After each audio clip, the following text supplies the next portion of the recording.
right. Jack, you ready? I'm ready. Karma, ready? Yep, I'm ready. All right, Karma. So the reason why we have you on is because we think you're an incredible and multi-talented artist, and that means a great deal in this community. So we can then learn and from each other and get better at virtual photography and bond over it. And that's why we're so excited to have you on. So Oh, okay. tell us a little bit about yourself. Can you tell the audience what creative endeavors you like to do? Okay. Well, for those that's tuned in, thank you for having me. I'm a little bit nervous. I'm not used to doing this kind of stuff, but I'm going to try my best. Okay, so I'm Carmo Fernandes, also known as Raider Warrior. Um, I was born and raised in South Africa. So for those that don't know, I'm South African. Um, and my creative endeavors that I really like to do, I really enjoy photography, and I really just have a passion for graphic designing and illustration and digital art. So I really enjoy doing everything creative. I think that This definitely is shows so exciting. Yeah, in especially what you within do. her art. I know. Jack, you think whenever you can, you could show the audience her Instagram? Yeah, I'm literally about to do that now. Ah, you're amazing, dude. And Carmo, like, when did you discover VP and did you ever think it would become this popular now? Um, okay. So for me, I think the very first experience I ever had that is similar to VP was back in 2014 during my studies. I my teacher showed me a digital photography program, which now that I think back is actually sort of based off virtual photography and photo mode. So I'm guessing someone down the line saw this and thought it was a good idea. So, I'm not quite 100% sure of the name, but I think it was Satellite 3D. It's a digital simulator studio program. So it basically allows you to go in, play around with all the studio equipment from like lighting, different types of lighting, your subjects, how big you want your studio size to be. So I find it very interesting because to play around with it, especially, was just like so much fun because you can spend hours on something doing like that. Um, so yeah, I felt that was very similar to virtual photography, especially when I first discovered virtual photography in photo mode. It instantly brought me back to 2014, where I was like, "Hey, this is so similar to the the digital program that my teacher showed me."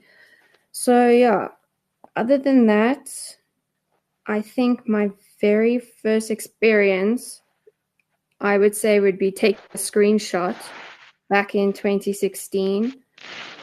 Uh, I, if I remember correctly, it was in uh, Batman.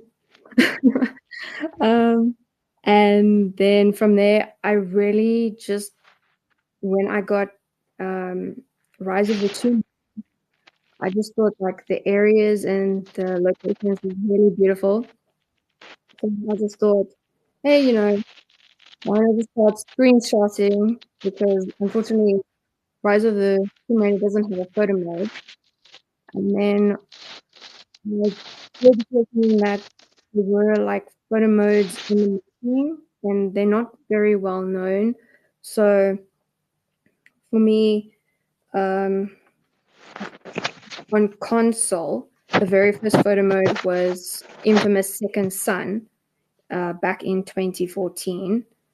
Oh wow, Um, that long ago. Yeah.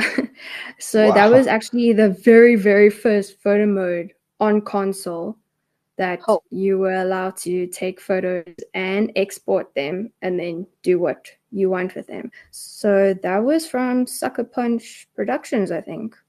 And I think they've done pretty well, especially for Ghost of Tsushima now. Their photo mode's quite amazing. And it just shows you the two different photo modes, how far they've come with it. They've definitely learned, haven't they? Yeah. Each release, they've definitely learned and improved. yeah. They're definitely like one of the best. I feel like Ghost of Tsushima is like one of my favorite photo modes. Yeah, and I think it's just the when you go into it, it like enhances the landscape. I don't know, it's just me. I feel that way. Yeah, But yeah, it does. yeah. But I know previously before that, before 2014, there were other beginning stages of photo mode. So I think the very first one that's very unknown to a lot of people was, oh my goodness, let me just think quickly. I don't know if it was Mortal Shell. Oh, Like the back in Souls-like game. like back in 1999 or something. But that's very Oh, unknown to a lot of people. But yep, known to me. also, but also in like 2004, Gran Turismo 4 had the very first photo mode as well that allowed you to export. So that's just like interesting fun facts to know, Yeah. because I think majority of virtual photographers think Horizon Zero Dawn is like the very first photo mode. Yeah, It definitely introduced a definitely. lot of people, didn't it, Yeah, to it? but yeah, so for me as well, I didn't know it went that way back, by the way. yeah, I think it It's was just incredible, all isn't it? like testing, and um, someone must have been interested in thinking like, oh, one day we'll get to take virtual photos or something like that. So someone must have come up with that idea. But Yeah. yeah, for me, back in 2016, that's when I got my PlayStation 4. Hmm. I got it pretty late. But yeah, I think just the screenshot button for me was just fun in itself, because you could like run around with a character and just like screenshot with it, whatever, especially if you found a way to somehow glitch your character out of the camera's screen to Right. get like a Yeah. landscape shot or something like that. So that's what I was The OG mostly, way. yeah, the old way, the fossil I still use that method sometimes. Do you?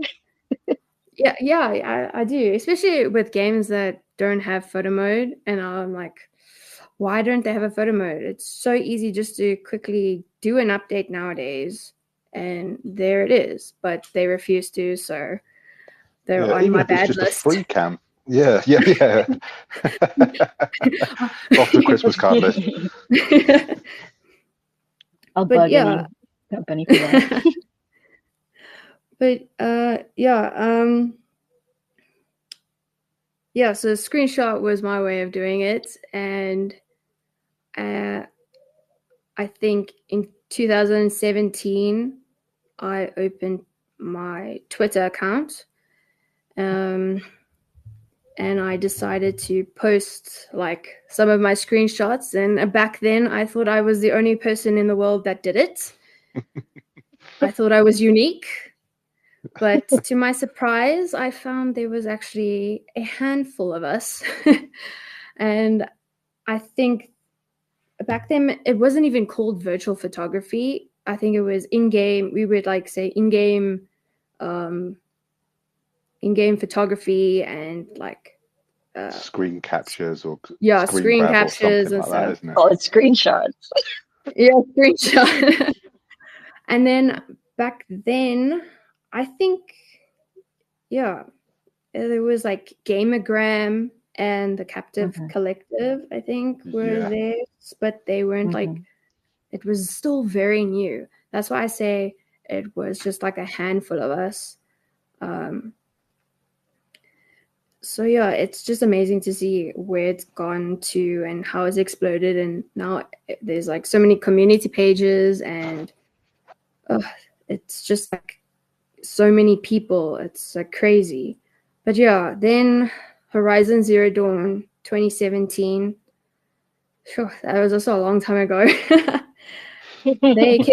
They came up with the update that included photo mode, and I think I was super excited about that, because before I even got Horizon Zero Dawn back in 2017, I was like losing faith in the video game industry. Like I wasn't feeling like I was having fun anymore playing a video game. Like when you were younger and small and you're like, oh, I just really want to play this video game, and it was hard and it challenged you, yet Yeah. you wanted to look at the world around you, and then I don't know how to explain this, but Horizon Zero Dawn was the first game that I decided I didn't look at any trailers. I didn't watch any like reviews of it. Oh wow. It was like I didn't want to spoil it. The poster itself just sold the game to me. This was the game I want to play. Yeah, that's the game I want to play. Like I saw a woman character with these like metal creatures, and I think the poster itself was just eye-catching, very colorful, bright, like it said "Play me." So that was the day I walked into one of our local gaming stores, and I pre-ordered it the day before it came out.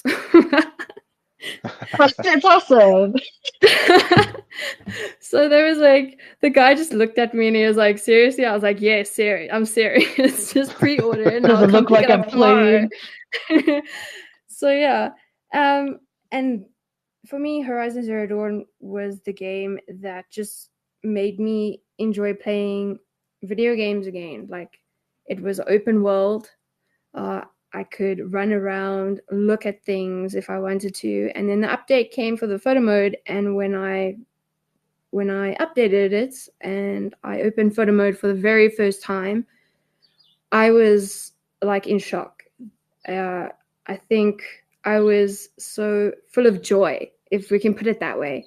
I was full of joy when I saw photo mode for the very first time, because for those that don't know, I studied photography, so all the terms that I saw on this little black box in the corner was just amazing. It had ISO and f-stop and depth of field, and I just thought like changing the time of day was like amazing, because in real life photography sometimes I just wish I could just change the time of day to get the perfect lighting, but unfortunately real life doesn't work that way.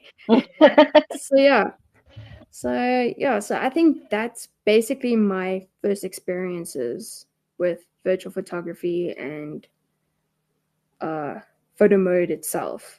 And then from there, I think it just exploded and more people just jumped on it and rolling with the thing. And I think also eventually gaming developing industries also realize, hey, there's something going on here. So eventually everyone starts jumping on the horse like that. So nowadays, nearly every video game has a photo mode, and I guess each and everyone's competing with each other as well. True. Yeah. And they see it as a marketable thing, I bet. Yeah. Luckily for us, I think they are still being very kind to all of us, because I know it can be a bit extreme, especially if they decide to say, okay, players now have to pay to use a photo mode, or if the game doesn't come one, you have to do an extra purchase as an add-on. So I think there'd be riots. Yeah, I think so. All of I would be like, I will never play any of your games ever again. yeah, you have to pay to advertise our games for free. I'll be I What? hope standing. let's not jinx us Yeah, now. Shit. Yeah. I'll like what's it I'll make a billboard like on planks and stuff, travel all the way to like the top of Table Mountain, and then I'll be on the news. In South Africa, there is a woman on Table Mountain writing that she will not play video games because they want her to pay for photo mode. Hopefully it doesn't get to that point because there's just so Yeah, many with so that are getting better, aren't they? So what are your favorite yeah. games and what reasons why you like them? Okay, so growing up, I am still a Tomb Raider fan. I really enjoy playing Tomb Raider. Um, I think it's because I just like the adventure. I Mhm. like exploring. So that's very catching for me. And I think I was about, if I'm correct, the first time I ever saw Tomb Raider and Lara Croft was on PC. I was about, I'm going to say maybe 4, 5, 6 years old. It was a very long time ago, and it was just me watching someone else play it. But I thought it was so cool to see a lady character running around because I grew up and my first gaming experience was when I was very small. I think I was about 2, 3 years old. I would get baby sat by my gran and my uncles, and they had a Nintendo. Um, I think it was one of the first Nintendos, if I'm not correct. So that's super old. So yeah, I was like 2, 3 years old, just plopped in front of the screen, mashing buttons on like Mario Brothers or Ninja Turtles. I don't know what it was. That I do remember it, but yeah. And then from there, I think on my 4th birthday, I got my very own Nintendo family computer, and I got that little cartridge that's probably like from China, made in China, with all like 1,000 games on it that half of the games don't even play. So that was my first like console. And then the PlayStation 1. It would be in like the kiddie section of your local restaurants, and me and my friend at the time would always be in the kiddie section playing PlayStation 1. And I think it was mostly Tekken back then that they only had to allow us to play. So, yeah. So, my first experience and my first love for my very first game had to be Tomb Raider, because that's where I understood, okay, this is a video game. You can play around with a character. And from there, the industry has just grown and the character's just grown from there. So, and I just find it was like a strong woman character. You don't get that very often, especially back in the day. Yeah, back it was in the So, 90s. yeah. Yeah. Yeah. Go I 90 bet you kids. loved how she I bet you loved how she evolved over all these years. Yeah, especially when they did the reboot. I can't say a lot of people were happy with it, but I was okay with it. I'm very open-minded. I know it's a creative business. Hmm. For me, that's also some sort of kind of art at the end of the day. So it's just someone's vision being applied out there for someone or players to experience and tell a different side of the story. I mean, even with like if you look at Marvel, they've got so many break off stories in the multiverse, and it's all like that. So for me, I understood like a lot of people were upset, like, oh, that's not our Lara Croft. And a lot of people are like, oh, we love this Lara Croft. And for me, it was like, I just love both of them. Can we just move on and get on with our lives? It's like there's so much potential to go with that character in any direction. It's unreal. So yeah, I just like really love Tomb Raider games. It's fun. I get to explore. I think that's also why when I go out with my camera, I just love exploring. And if I do land up in a group with the people, I'll end up being missing at the end of the day because I like wander off on my own adventure because either they've walked off and forgot about me, because sometimes I can be quite quiet, especially if I'm busy with my camera and just taking photos. And because of that, a lot of the times people have just walked off or they forgot about me. Whereas the worst thing that's ever happened to me was when I did a Namibia trip with my my sort of like class mates that were actually all way older than me. I was the youngest in the group. We landed up at some dodgy petrol station to fill up for gas, and I just quickly ran into the little store and I bought some sweets. And when I came out, the car was gone. They like, and I landed. I was like, "Excuse me," and I was like running down this dusty road, like, "Hey, hey!" And then I realized when I got in, they did it as a joke. So yeah, for me, it's just about exploring and like seeing the world around you and just the beauty of it. And video games can also have that in it. For me, another game, or it's very hard because I enjoy quite a few things, and it's hard to pick and choose sometimes. But Right. Assassin's Creed Odyssey is another one of my favorites. I just Me love too. games with I just love games that have a bit of humor as well in it, that puts a smile on your face and makes you giggle at the end of the day when the Right. character or the other character say something funny. I also love the Uncharted series.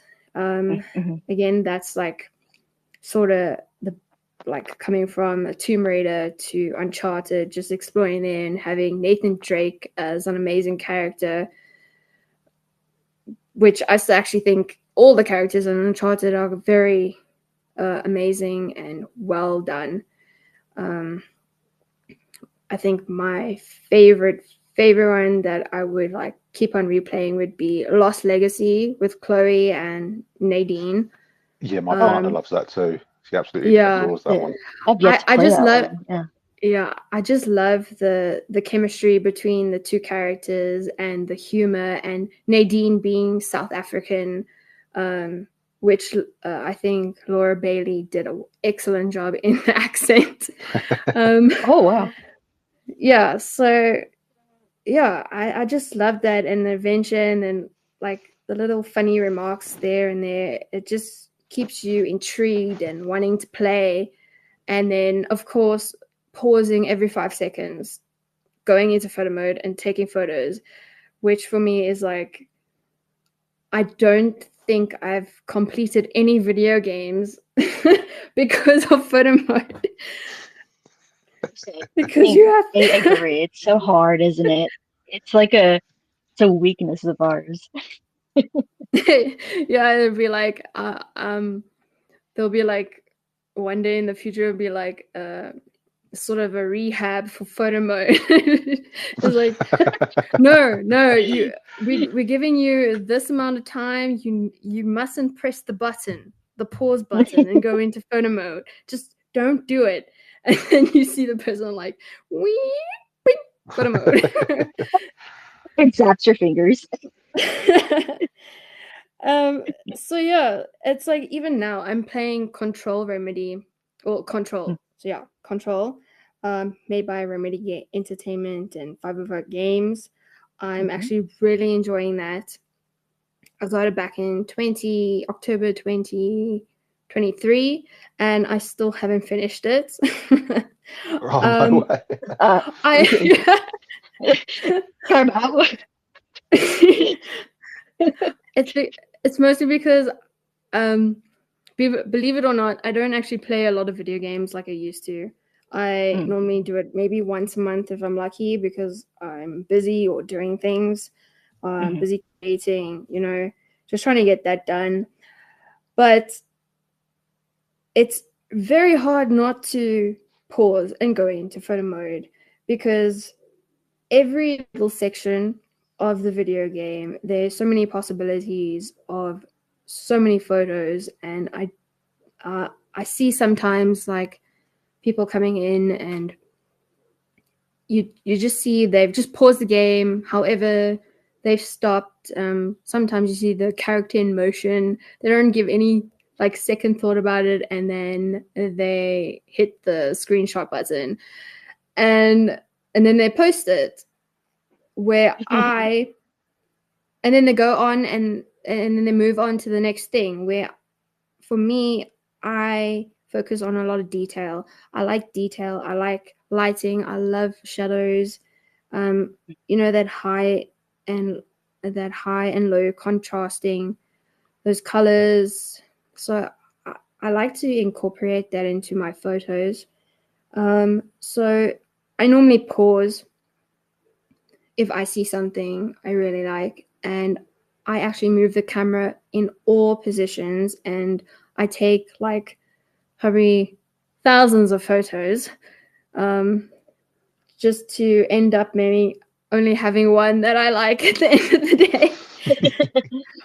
But yeah, yeah, Control for me, I'm actually really enjoying it. I know it came out in 2019, but that was one of the games I actually put on hold because I had a bit of a, a family emergency I had to attend to. My father was murdered back then, so I just like totally cancelled everything, and I had to just be there for my mom and my younger brother at that time. So yeah, video games for me, I think I took a break back then because, you know, it's focus on your family, just be there for Oh, them. family comes first. Yeah, sorry to hear that. Yeah, That's Deep definitely. really condolences. sorry.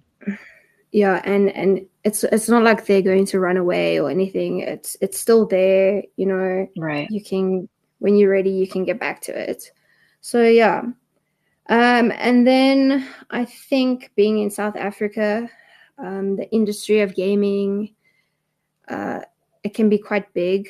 You know, you get your like professional leagues and all of that, where you win prize money and all that stuff, and Red Bull Gaming, and then we've got Telkom Gaming, and it's like crazy. So that's all your League of Legends and your uh, Warcraft and all that. But when it comes to importing video games into our country, sometimes it's a bit hard, and sometimes we'll end up paying quite a bit for the Yeah, imports.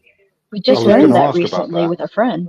Yeah. Yeah, yeah, so I find that's just a struggle. So like where you guys on that side will get like a video game for cheaper in dollars or pounds or euros, here in South Africa, I think we import our games all from the UK because we run on the same system.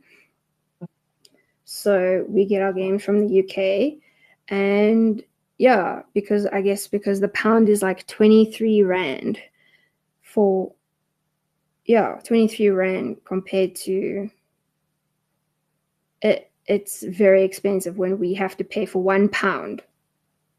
yeah, It's ludicrous. So It's the ludicrous. import price, so the import price pushes up our video games here in South Africa, and sometimes, especially when COVID hit, the industry, all the industries like just totally collapsed. You couldn't get anything in or out the countries. Video games just skyrocketed in price. PlayStation 5 was coming out.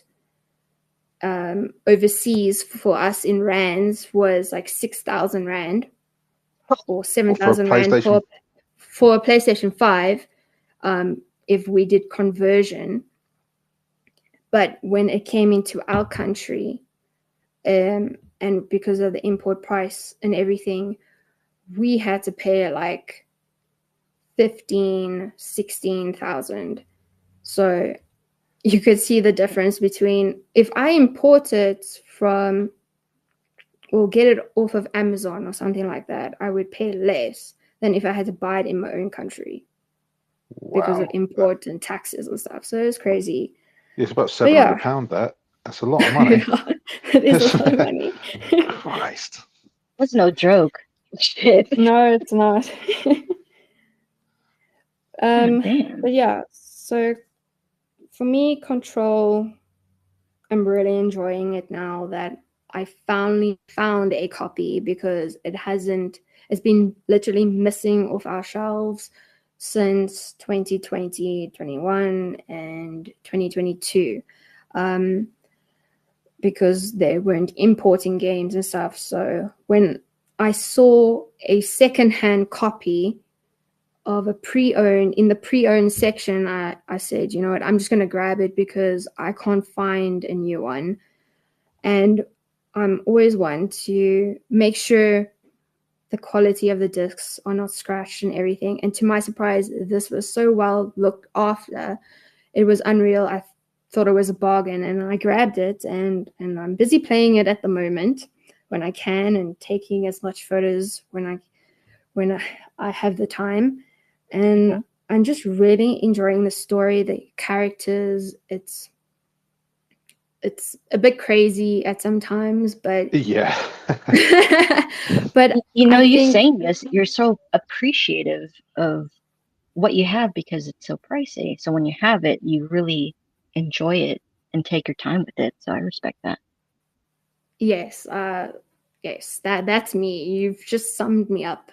Like, I'm probably the worst person to say I play video games, because I always take my time on every video game.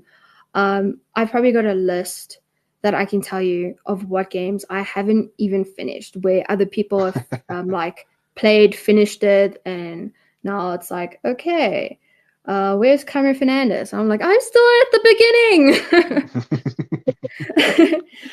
But yeah, so for me, it's just a finer detail, especially if the gaming industry or the game developers really take their time and put all their effort into it, making sure every detail is like up to 100% standards. I mean, I know every game has their bad moments, their glitches. I mean, I've had a few in Control that, but I just love it because it still makes me laugh at the end of the day. I mean, getting stuck in a tea trolley is hilarious. Um, it takes me forever to get out of it when it happens, but yeah, just the jingle of the wheels as Jesse's running with it around it like a hula hoop is so much fun. But yeah, and then of course, like, the photo mode. I can't say it's my best photo mode, or Yeah, it's definitely not the best one out there, is it? But does the I job. feel, yeah, I feel it still clips on a lot of like objects and stuff, and then I realize, oh, I've paused in the wrong area, and then I have to go out and try and move just a little bit to get the camera like sort of in a free flowing mode. But yeah, sometimes if you zoom in too close, it goes either straight through JC or lands up in her head, and then you see a very terrifying image which makes you laugh but have nightmares at the same time. You can see her eyeballs like all Yeah, yeah, her eyeballs stricken out. and her and her teeth and her tongue. It's quite funny. I've had that a few times in Horizon Zero Dawn too. But yeah. But anyways, I think Jessie as well as a character is amazing. Just her determination to find out the truth. Um, you know, trying to figure out where her brother is and try and save him, but at the same time figure out like what's really going on, what's the situation. uh I probably can go on and on, but like I said, I haven't even finished the game yet. I think I just finished the part where I actually found her brother Dylan, and I got these cool floaty powers now. So yeah, now I'm in the maze. So with that Now we're gonna heavy see rock, cool floaty with that, pictures from you. yeah, I think I've posted one already. um And then and it's got this heavy rock music in the background that like you have to sometimes just turn down the volume, but at the same time you enjoy it because it just brings everything together. So I think the way Remedy Entertainment and Five Games went about this game was quite excellent, and the story and just the way Sam Lake thinks is like sort of a genius in a way. It's insane, isn't it? What Yes, comes out of his I mind? think It's a brilliant. yeah, exactly. Just like it's crazy, but at the same time, it's sort of suspense and but interesting, and you want to go on and just like find out, okay, what's next? What's going to happen next? It keeps you focused and like in tune. Like, oh, this is a really good story, a really good game. I think it's the same with Alan Wake and Quantum Break, because I think all the stories sort of tie together as well. So Right. it's pretty cool to see like a DLC drop in Alan Wake 2, and there's Jessie and and her exploring all the coffee, and I think it's coffee. Yeah. I think a lot of people, especially coffee lovers, will be in heaven in that scenario. Just bring on the coffee. Speaking of which, I'm drinking coffee now. Oh yeah, but you in the morning, so you can have coffee. I know, but I usually drink it like later at night too. It's a problem. Oh, okay. So so you've played the Alan one? No, I haven't actually. I Okay. am a bit of an old fashioned kind of girl. I like to have physical things I can touch. So until there's a physical copy that I can buy, which I think Hmm. there is one coming out, um, that is when I will probably decide to get it.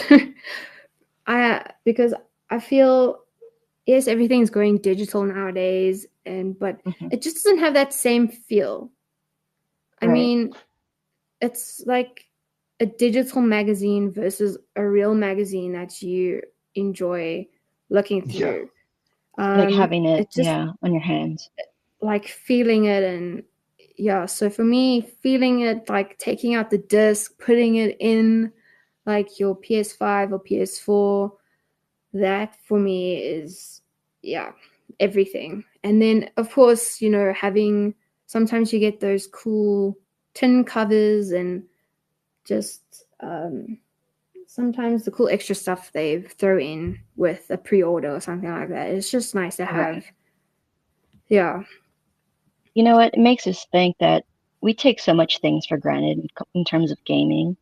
So this was such an experience about this topic of the expensiveness of it, taking your time with something, and then also just buying a physical copy. So then you could really truly have it for yourself. Because I feel like, and tell me if you agree, when it's digitally, I feel like it's not totally mine. I feel like it's gonna disappear one yeah, day.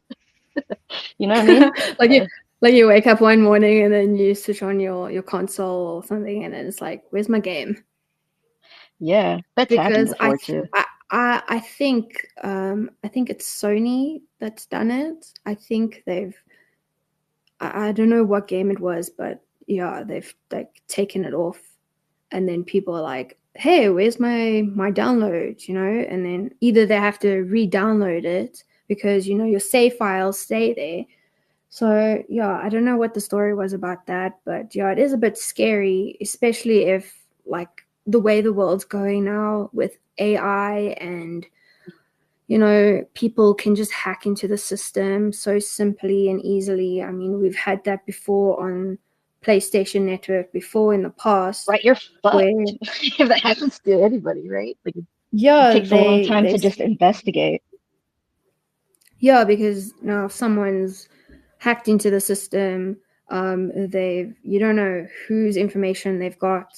I mean, a lot of people buy digital games and they've got their card numbers and everything that you use to pay digitally, and people can just go on hack and take your information, and yeah. So Or if you get it's banned, by the way, scary. like you're gone. It's gone if you're if you get banned for being a little loony. Yeah, so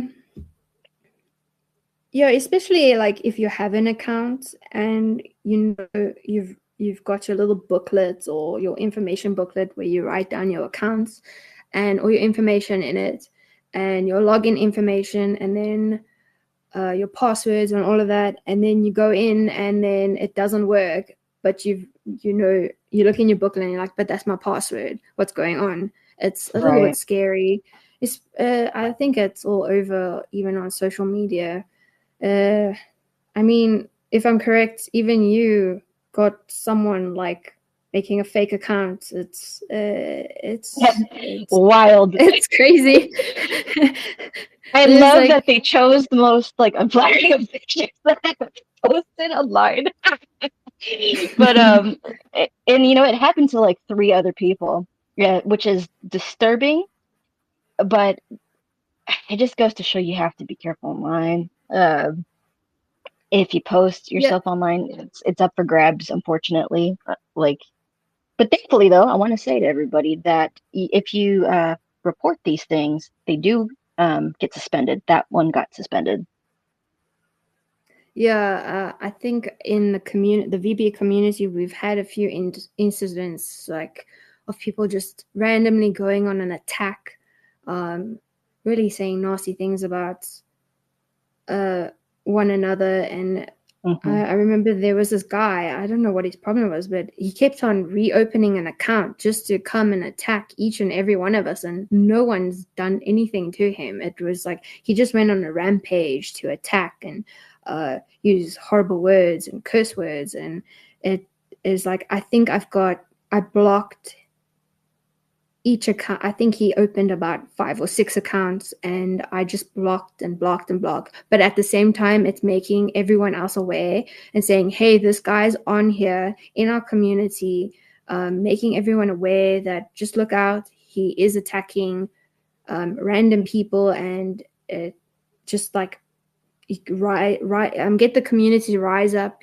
hold each other's hands, stand together, and sort it out. Like report the page and the posts that they send, and yeah, eventually something does get done about it. And I Right. think also it doesn't help anyone keeping quiet about something.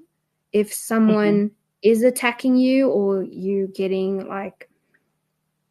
um like I know sometimes people send DMs and all of that, and it's like not really nice ones. But I think that also has to do with you personally, and just change your settings. I know you can change your settings on Twitter and on social media. So yeah, so it doesn't help keeping quiet about it. So, and if you feel it's like really like threatening and like verbal abuse, say something, to just post it out there, because this community is such a big community. Someone is going to see it. I Right. know a lot of people complain like, oh, is anyone seeing my stuff? Because I know it probably has to do with the algorithms of social media. So um, people feel that they're not being seen, and their posts aren't getting enough reactions and stuff. So yeah, someone will see your stuff. I guarantee you.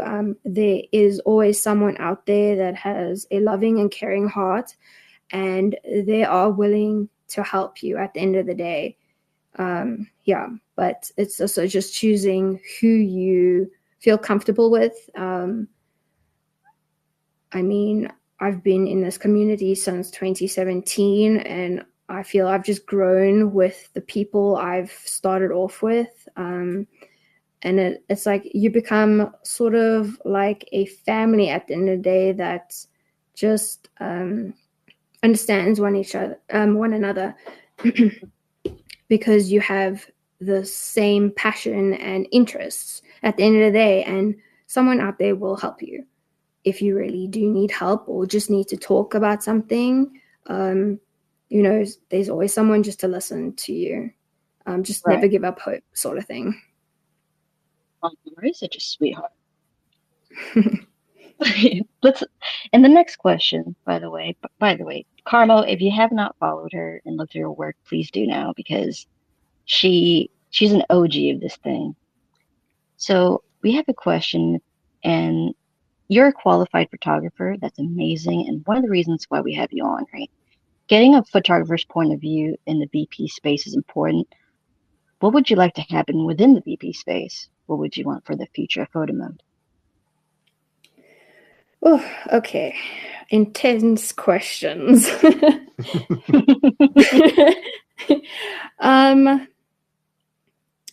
Yeah, so because I know quite a bit about photography, like real life photography, I studied it for 2 years, and then after that I did a few extra courses in photography, just to get like extra skills in. My studies were quite practical. I'm very practical. I'm very hands-on, so I learn better that way compared to if it was academic, like constantly reading. For those that don't know, I'm actually dyslexic, so reading, spelling is like the worst for me. So please don't place me in a spelling bee or anything like that. The team will lose. but but yeah. So yeah, and because photography in itself is also always changing, it's always growing. There's always something to learn every day. I mean, I'm still learning something every day about photography, even though I've studied it, I've got a certificate. It's just the industry is so wide and vast, and it can actually flow into even just like cinema as well, and if you're into that kind of thing. But for me, I felt like still pictures were like me because I'm capturing something in a moment in time. So yeah, what I would like to happen within the VP space, well, for starters, I think I would like people not to take virtual photography so seriously. Just have fun with it. I find a lot of people get stressed when they feel they're obligated to do something. Virtual photography was put there in place to be something fun, something to enjoy. If something catches your eye, and you found something within the video game beautiful, you could capture it. There's so many community pages open now, and then you get, of course, everyone doing their little challenges during the week or themes for the week, which just keeps everyone on their toes. And I feel that's also what keeps the community going, because without that, I think people would just be posting random stuff. So having like themes in place and just really, especially when they're creative, and they sometimes fall in line with real life photography, it's just pushing the boundaries of virtual photography and what it can be.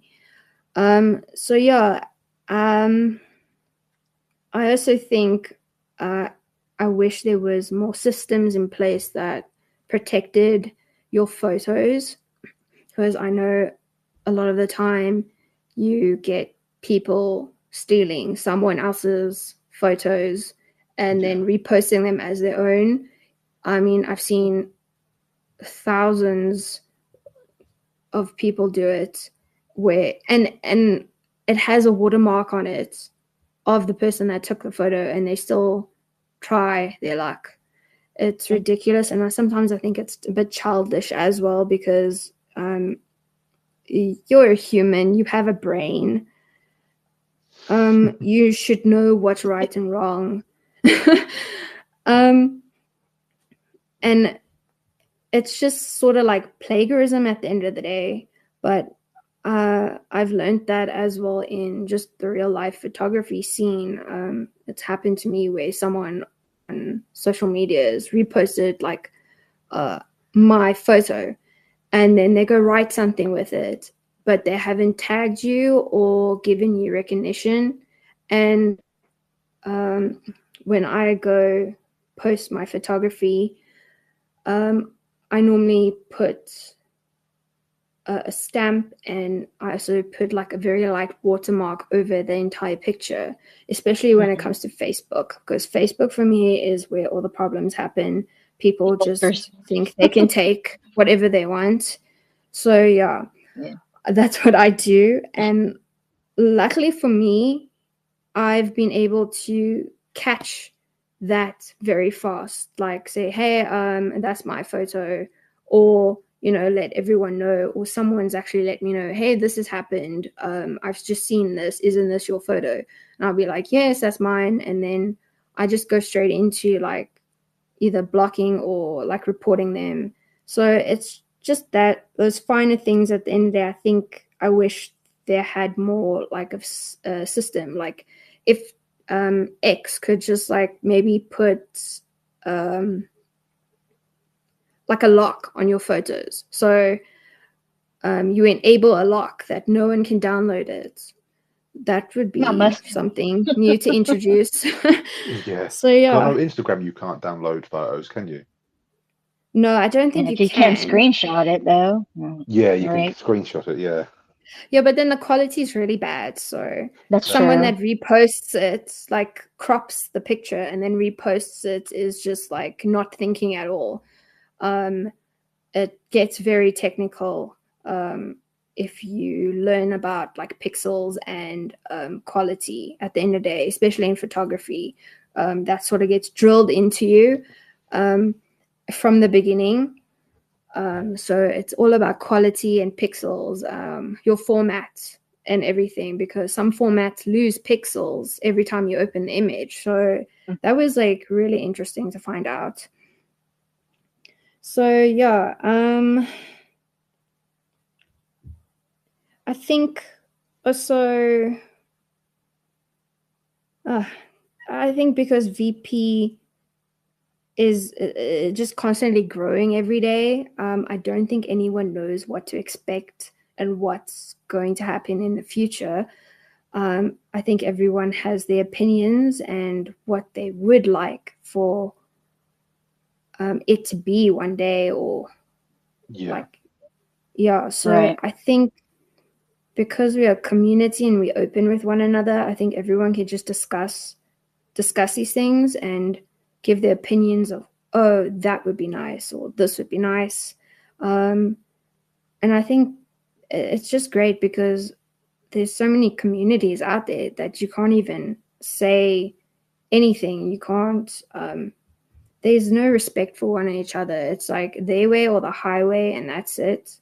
I found that a lot in the Tomb Raider community. So it's not Assassin's a Creed very community fun. is pretty asshole. So, so I think it's in every like gaming community. I agree. Yeah, it's like, no, we want Lara Croft to be pixelated, and the others like, no, we want like real flesh and bone on her. It's like, yeah, it's very hard to just be open and say something, because someone somewhere down the line will always come and hit you with something and make you feel horrible. So I normally just stay away and stay out of those conversations. I just like, oh, here we go again, and then I scroll on. And I was like, that's why I think the virtual photography community is one of the nicest and the best, because, like I said, majority of us just have something all in common. And it's strange to think that it makes the world seem so small. We've got this enormous planet, and we all over the world are somehow connecting with one each other, and it's amazing. I'm like in South Africa, and then you get someone from America, England and Europe and Australia even, and it's like amazing that It everyone buzz gets us. to Isn't that connect with crazy? each other. Yeah. And And I find like like, everybody here is just everybody's from all different parts of the planet. That's awesome. yeah, and it's just like we all respect one another, and that's what I really enjoy and like about this community. Hmm. And yeah, so um And what would the you want for future, the future of photo mode? yeah, the future of photo mode. um uh well, for me, I think photo mode is actually still in its early days, Hmm. even though, yeah, it's been there for quite a while. I think it's in its like developing stages. So we basically still like babies, or the photo mode's still like a baby. We haven't got to the toddler stage yet. And then, oh my goodness, who knows what happens in the teenager stages. But um, I think there's still a lot of development needed.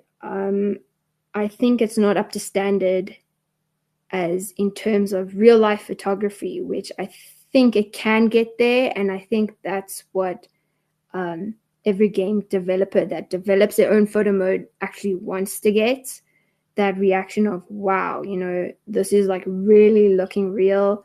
Photo mode is like really up to standards with like if you were holding a camera in your hand with all the settings and you going full on manual mode. Um, so yeah, I think it can get there at some point in time.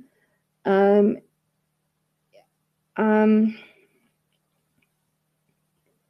I think I feel each and every game that has a photo mode, each and every one of them are unique to that specific game. Um, because everyone thinks differently, the developers think differently, they're trying to compete with each other, so they try and find different ways, and oh, this is what our photo mode is going to look like and we're going to run with it. So for me, even though some of them aren't the very best photo mode, it's still unique to that game. Some are better than others, I do admit that, but they all have their downfalls at the end of the day. They're not perfect. Will they ever be perfect? I don't think it will be 100% perfect, but just making sure you as a game developer has the interest of the player or the virtual photographer in mind to try and give them the best quality that you can give them in that photo mode. I think that's what they need to focus on. And I think it just comes down to education as well. Because a lot of the time, because there's so many photography terms for photo mode, it can go a long way. I mean, just imagine if photo mode was developed separately from a game. So you either go purchase it online as an extra add-on, and it can open up with any game that you want, either on your console or even on the PC, and it loads into any game. Like I mentioned, I had a similar thing when I was studying with Satellite 3D. It gives you an option to choose different lighting effects, your gel colors, even your flashes and all of that. So if they had somehow found a way to incorporate that into a photo mode, that would probably take each and every one of us like hours just to figure out how to use. And Yeah. probably take all our time just to get the perfect photo. I mean, I feel like sometimes the free camera is not really free all the time to me. There's a lot of clippings and if they can somehow get that camera to rotate like fully free, zoom in, as much as you want, go as far as you want, zoom in as far as you want, I think that could be a plus. I do believe majority of them need to have a time of day change, because even like in Assassin's Creed, I get frustrated sometimes because I have to wait Yeah, for you can do the the day to meditate thing, change. can't you? Yeah. Mhm. You have to wait for the sun to go down. But I guess that's just trying to bring in the realistic feel to real life, that even in real life photography, you have to wait for that perfect moment during the day, either in the morning or the evening. You have to wait and set up, okay, this is the time I'm going to take my photo. So I understand that, but because it's virtual, it's just kind of nice to have it. Yeah, it'd be nice to not be bound by the same rules. Yes, it still should connect, but still be separate at the same time. Right. Yeah. So yeah, I feel a lot of lighting possibilities could also be added to a photo mode. That would be great, because sometimes just not having an extra like lighting system or camera point system for your lights. I know some games have it like the 3-point light system now, but Yeah. for me, sometimes that's just not enough. I've got I play Returnal, and I see that photo mode has a 3-point system lighting, and I just don't like it. It's horrible. You can't move the lighting where you want it, because in photography, you must understand, especially me, I had to learn that there's different types of lighting, especially on your subject's face. You've got so many possibilities, and each and every shadow and light positioning has actually a name to it. Um, so yeah, I feel if they get that lighting aspect of getting like the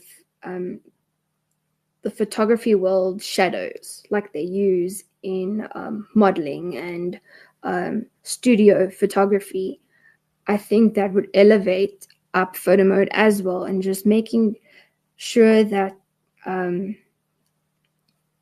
the virtual photographer can move freely with that light. Because I haven't played Hellblade 2 because I don't have an Xbox, which is really sad for me. So that's one of the games that's really just put me in a hole, because the graphics on that game are outstanding. And what I've seen from its photo mode and even its 3-point lighting system, you do have a bit of freedom to move the lightings where you want, up and down, to the side.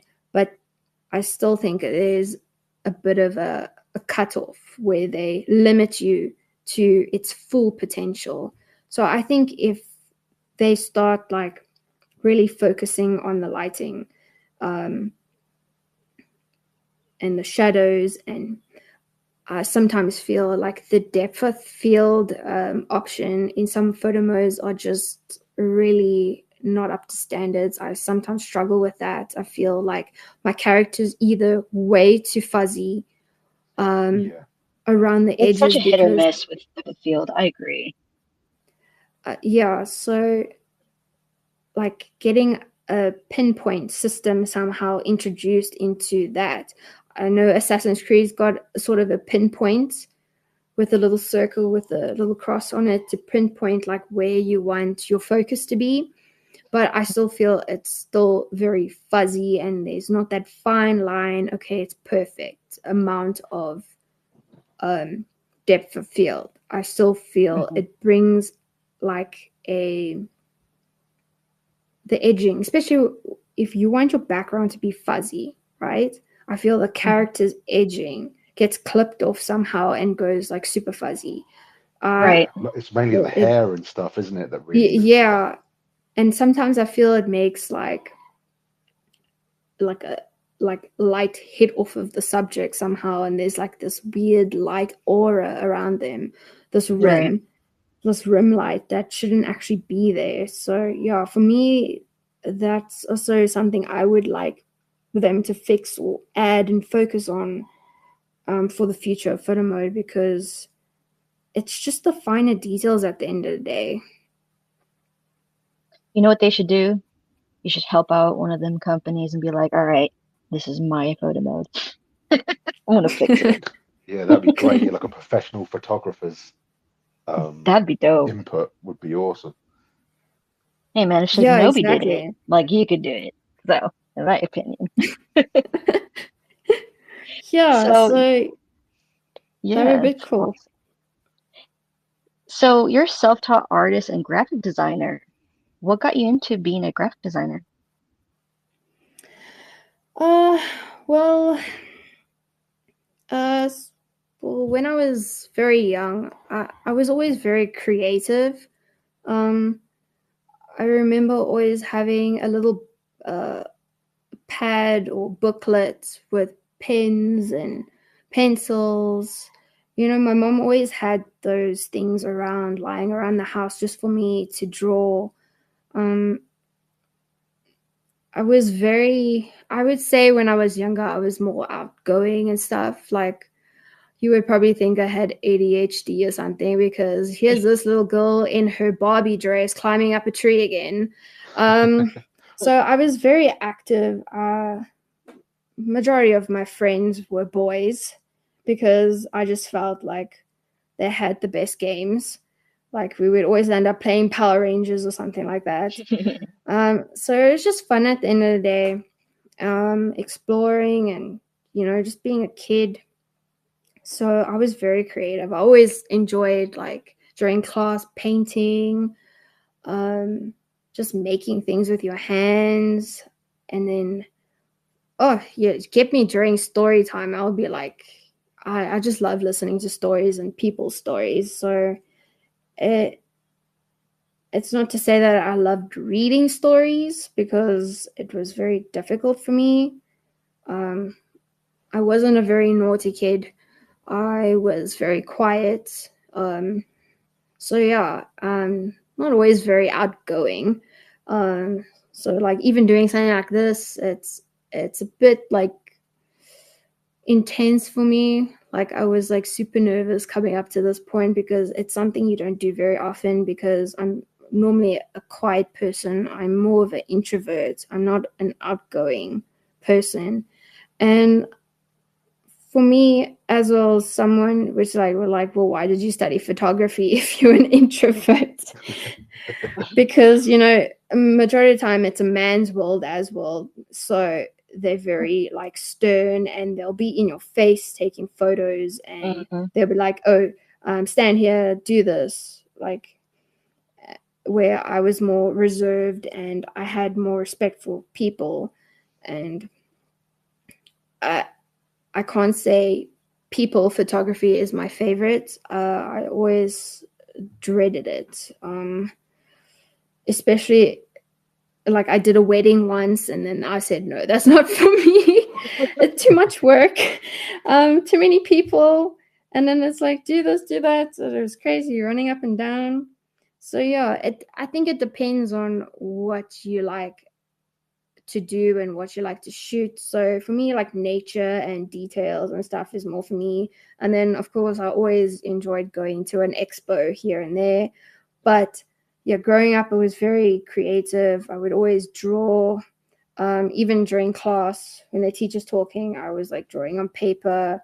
Um, my art teachers were always like really just like taking the time to show me stuff, because uh, sometimes I didn't always get it straight away, especially if you're dyslexic.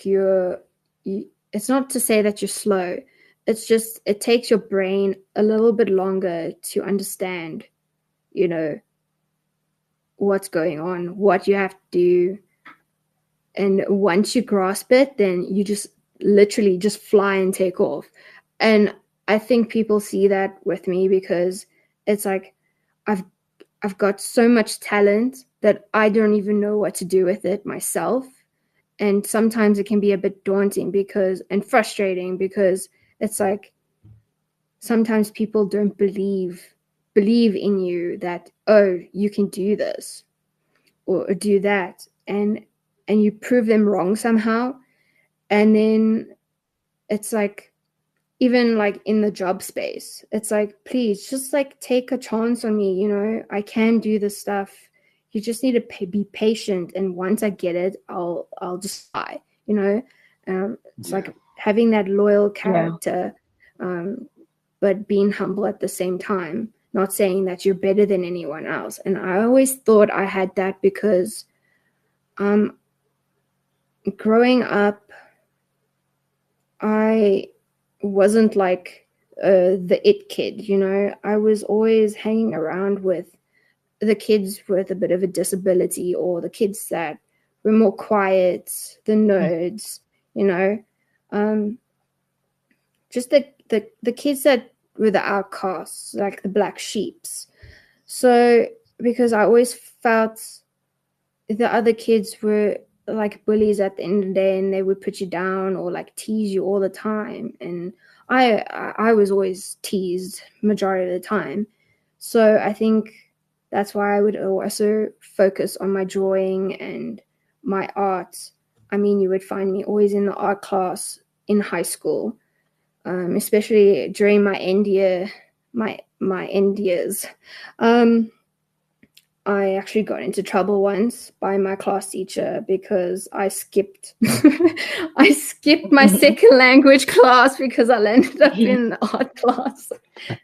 So yeah, here comes in my teacher, and he's like, "Excuse me, what are you doing, Miss Fernandes?" And I was like, "I'm drawing. What does it look like I'm doing?" And he's like, I want the work that you were supposed to do during class." And I was like, oh, "Can't I give it to you tomorrow?" So luckily I did get away with a few things because I think my teachers knew I was creative and that was who I was. So for me, I think when I was in about like grade 6, grade 7, I realized I started hearing a lot of more like creative terms outside of school, like graphic designing. And I'll be like, "Oh, what's that?"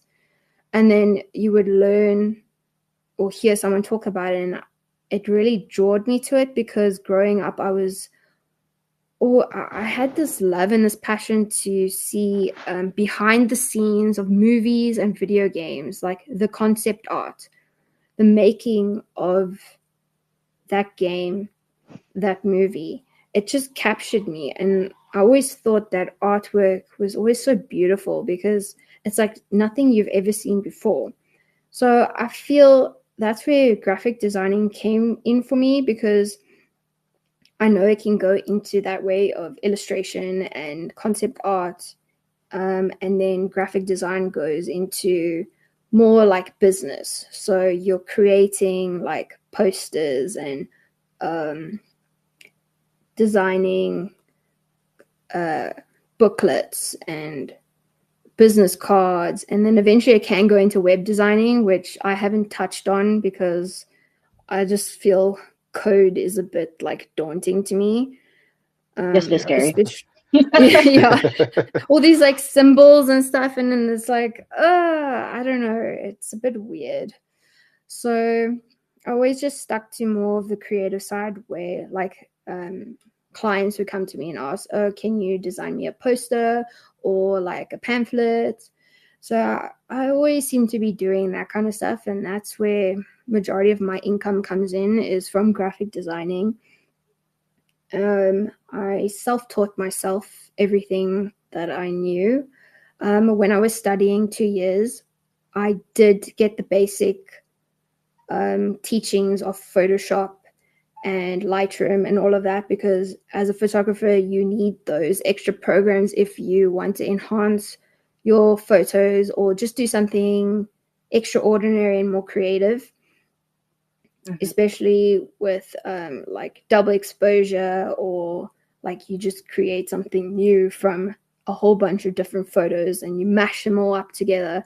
And I always call it like a Frankenstein, because like if you take bits and parts of different people in a way, you can make someone new. So yeah. So yeah, I was always creative. So I learned Photoshop when I was studying, and I think my teacher saw that I was very creative. So she pushed me more into the creative side of photography as well. So she would give me extra projects to do, like create, like take your subject that you took a photo of and put them on a new background, and cut and paste, make collages. It was quite intense at times, but I just like clicked to it immediately because I just felt it like brought my creativity more out, and I I had more leniency where with drawing with pencil was my favorite medium to use, especially grayscale.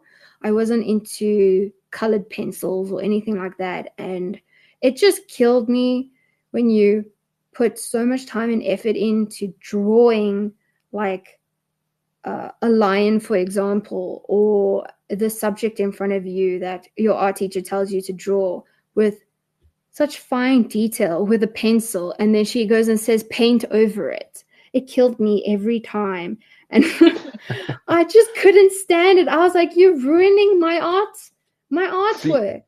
yeah, I was Leave me always the same. alone. I preferred pencil. But any time we got a bit of paint off, it would just ruin the whole experience and the whole image that you just spent hours Exactly. doing.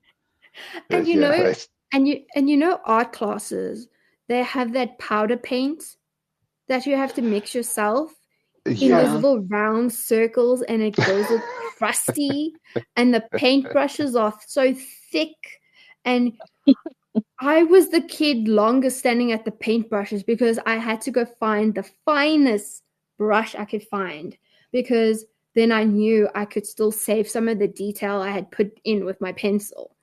So yeah, that like really got me. But with like graphic designing, I felt like I could do anything. I could cut and paste. I could do more stuff like digitally that I wasn't able to do, and get closer to that like passion and dream of doing concept art or illustrations, because that was what I really like to do, because I just find it fascinating, and it like creating artwork digitally, it makes you happy, and that's what I just really love to use. So yeah, so uh, it started off with graphic designing at first, and like cutting and pasting, and you know just putting like bits and pieces together. I can't say it was the best looking stuff back in the day, but I think over time you just get better and better and better, especially if there's someone out there that don't have the funds to go study. I mean, I think I would have liked to go study graphic designing, because then I think my life would have been a bit easier, especially in the workspace. Because a lot of the times the jobs want to see it on paper, and then they don't. That's where they lose their belief in you that you can actually keep up with them and do what they need you to do. Yeah, So everything yeah, needs a degree nowadays, doesn't it? yeah, You and can't just get a job from experience and actual So talent. it's It needs a bit of paper to. Yeah, right. I totally get you. yeah, yeah, it is. It's really really tough, especially Mm. for people in South Africa. I mean, we've got so many people that are sitting without jobs, and majority of them actually have degrees and qualifications, and there's no work for us. It's really sad, and yeah, I just wish someone could start like seeing and just giving people a chance. I think, I mean, even if you don't want to take them on straight away, just give them a chance. I think even would be better, just pay them as well what they deserve, what you feel, what they've done, just pay them and get it over Yeah, and done with. And if you feel, wow, this person can really put in the effort and really learn, then take them on. I mean, there's nothing to lose. I mean, worst case scenario, you have to just get rid of them and say, look, we've given you a chance. You do have the talent, but we suggest you do this, this, and this, and maybe start helping people. And I think that's a lot of the time around anywhere in the world has a problem with that. So I think it's just like getting or convincing those companies out there, like just take a chance with people. You've got nothing to lose, basically. So yeah, Right. so yeah, I taught majority of myself, like my teacher as well. She gave me a lot of YouTube videos to watch. I mean, basically everything is on the internet nowadays. Even illustration, like teaching how to draw a piece of hair, eyes, nose, environments, building them up.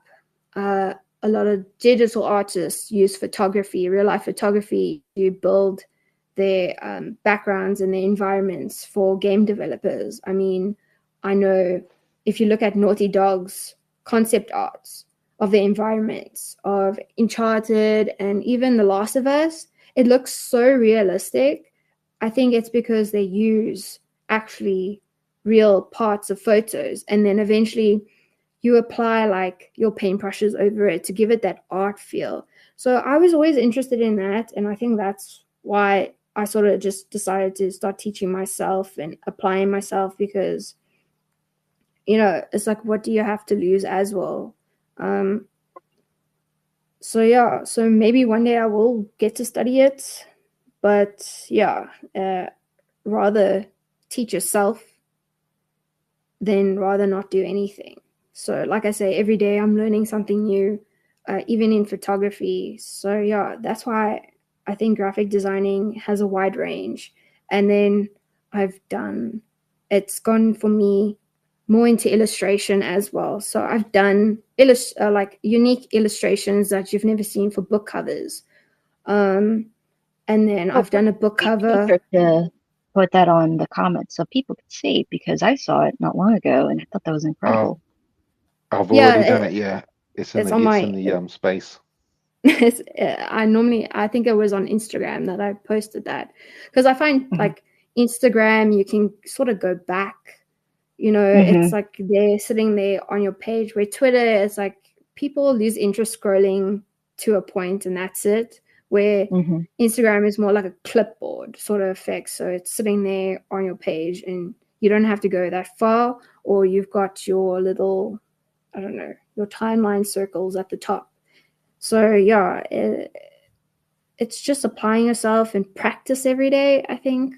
And I think that you can, if you have a passion for visual photography, that's what you have to do as well. I've seen so many virtual photographers that knew nothing about photography, and because of virtual photography, they've actually developed a passion for photography, and they've gone and bought themselves a camera.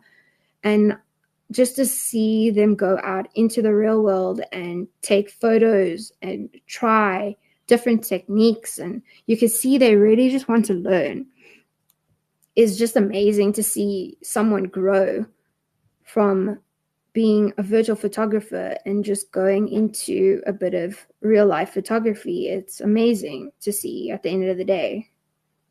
Right, right.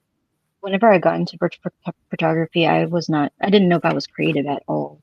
And this actually sparked interest in photography, so I agree with you. Yeah. I mean, there's a few times I've got like personal like DMs asking advice and stuff. What camera and everything must they get?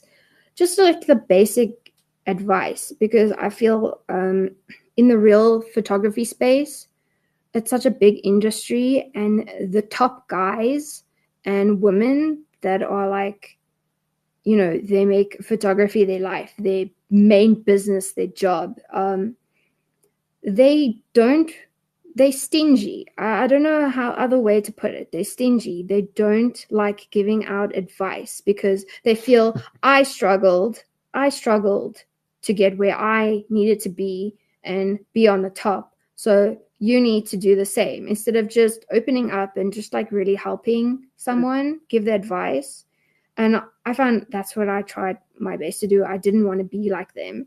I didn't want to be, I can't help you because I struggled and I had to put extra time and effort in learning and doing what I do to get where I am. So I always, if someone came up to me, especially if I was doing an expo, I would see like someone would come up to me and say, please, can you please just help me with my camera settings? I'm really struggling because a lot of the time you can't take your tripod into media events because there's so many people and you're scared they trip on it or something, or they bump your camera over.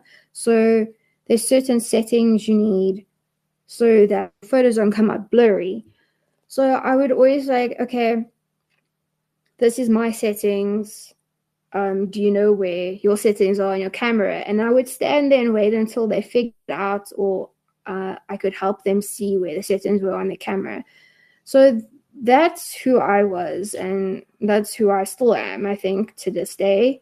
Like I said, it's just being humble and not saying that you're better than the next person. Right. It's just having a kind and loving heart, because if everyone just had hate the whole time and being jealous about the next person the whole time, it's like, what kind of world would this be? So yeah. So you mentioned you have done gaming expos and writing articles. Can you expand on those two? Sorry, I've got to go. The lovely Cynthia Oh. is going to take over from me. Oh, okay. Hey guys. Yo. Hey. Thank you, Carmo. It's been great getting to know Can you you a hear bit me? more. Thank you. Bye. Bye. Bye, Jack. Hey, Cynthia. Hey, how's it going? You're doing so good. She's doing so well, isn't she? I'm trying my I've best. been listening the whole time, and You have such it's like been really enjoyable. she has so much informative information for us, you know, and I feel like we Yes. need more of that. But anyways, we have more to go. So you Yeah. mentioned you have done gaming expos, right? So what writing articles, and can you expand those two? Yes. So basically, I was fresh out of studying. So it was about 2016. I just finished a few extra murals that I did, like extra subjects on photography. And I think I still had a few more to go. I was going to a different teacher at that time. And here in South Africa, we have a local gaming magazine called The Nag. And they normally hold a gaming expo in Johannesburg called The Rage. So it's where they set up like a whole entire LAN for gamers just to chill out and like LAN with each other in different like games, and it's normally a period over 3 to 4 days. So they sleep over at like the stadiums and stuff. So I always found that quite interesting and fun. And then all the cosplayers, of course, all that dress up and create their costumes, and they go do their competitions as well on stage to see who wins, best dress, best costume, and all of that. And of course you get like your stalls where they sell little gadgets, and then you get to see the new technology that's coming out for gaming. So all your like new laptops and all the fancy fans and rainbow colors going on some of the displays.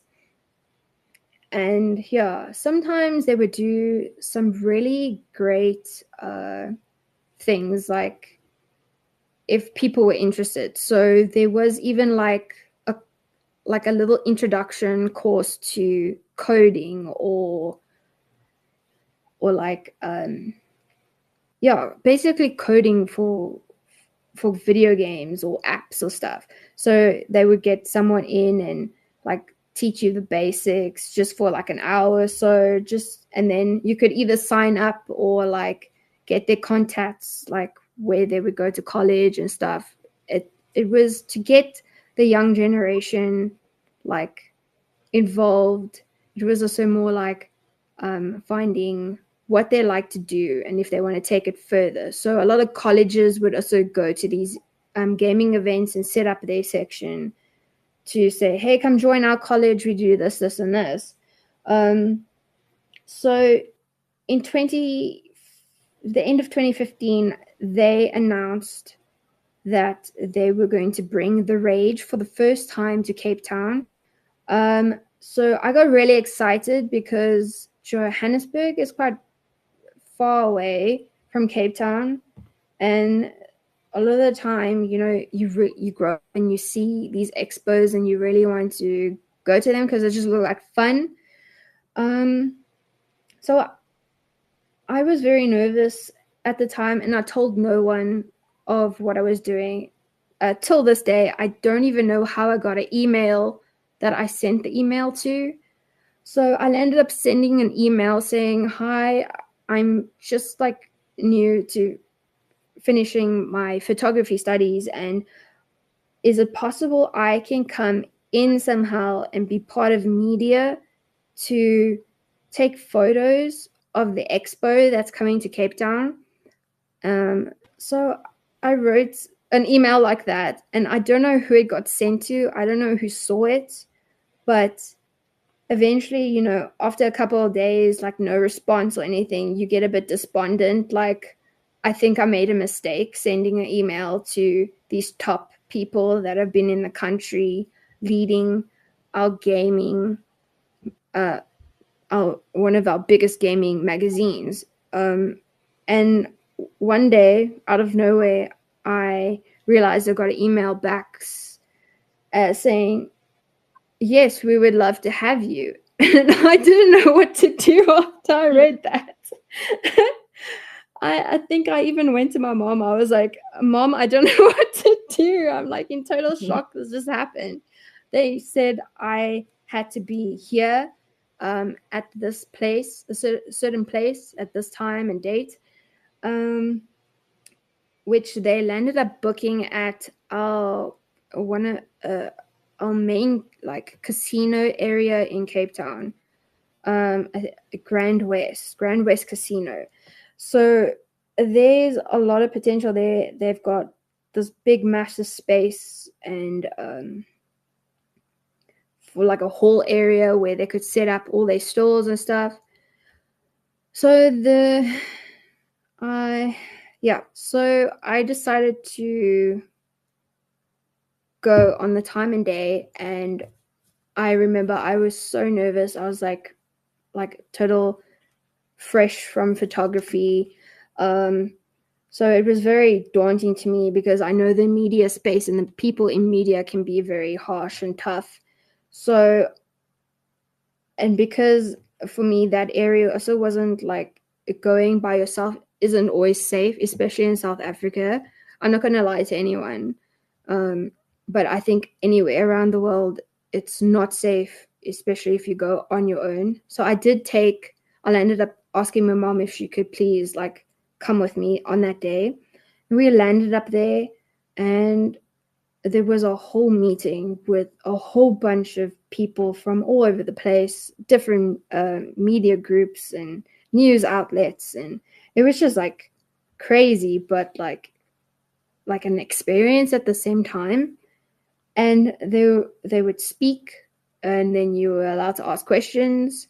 We were given like a little goodie bag with all papers and the times and when this event was going to happen and the next event was going to happen, because we also had a tournament that was coming up. That was, I think, League of Legends.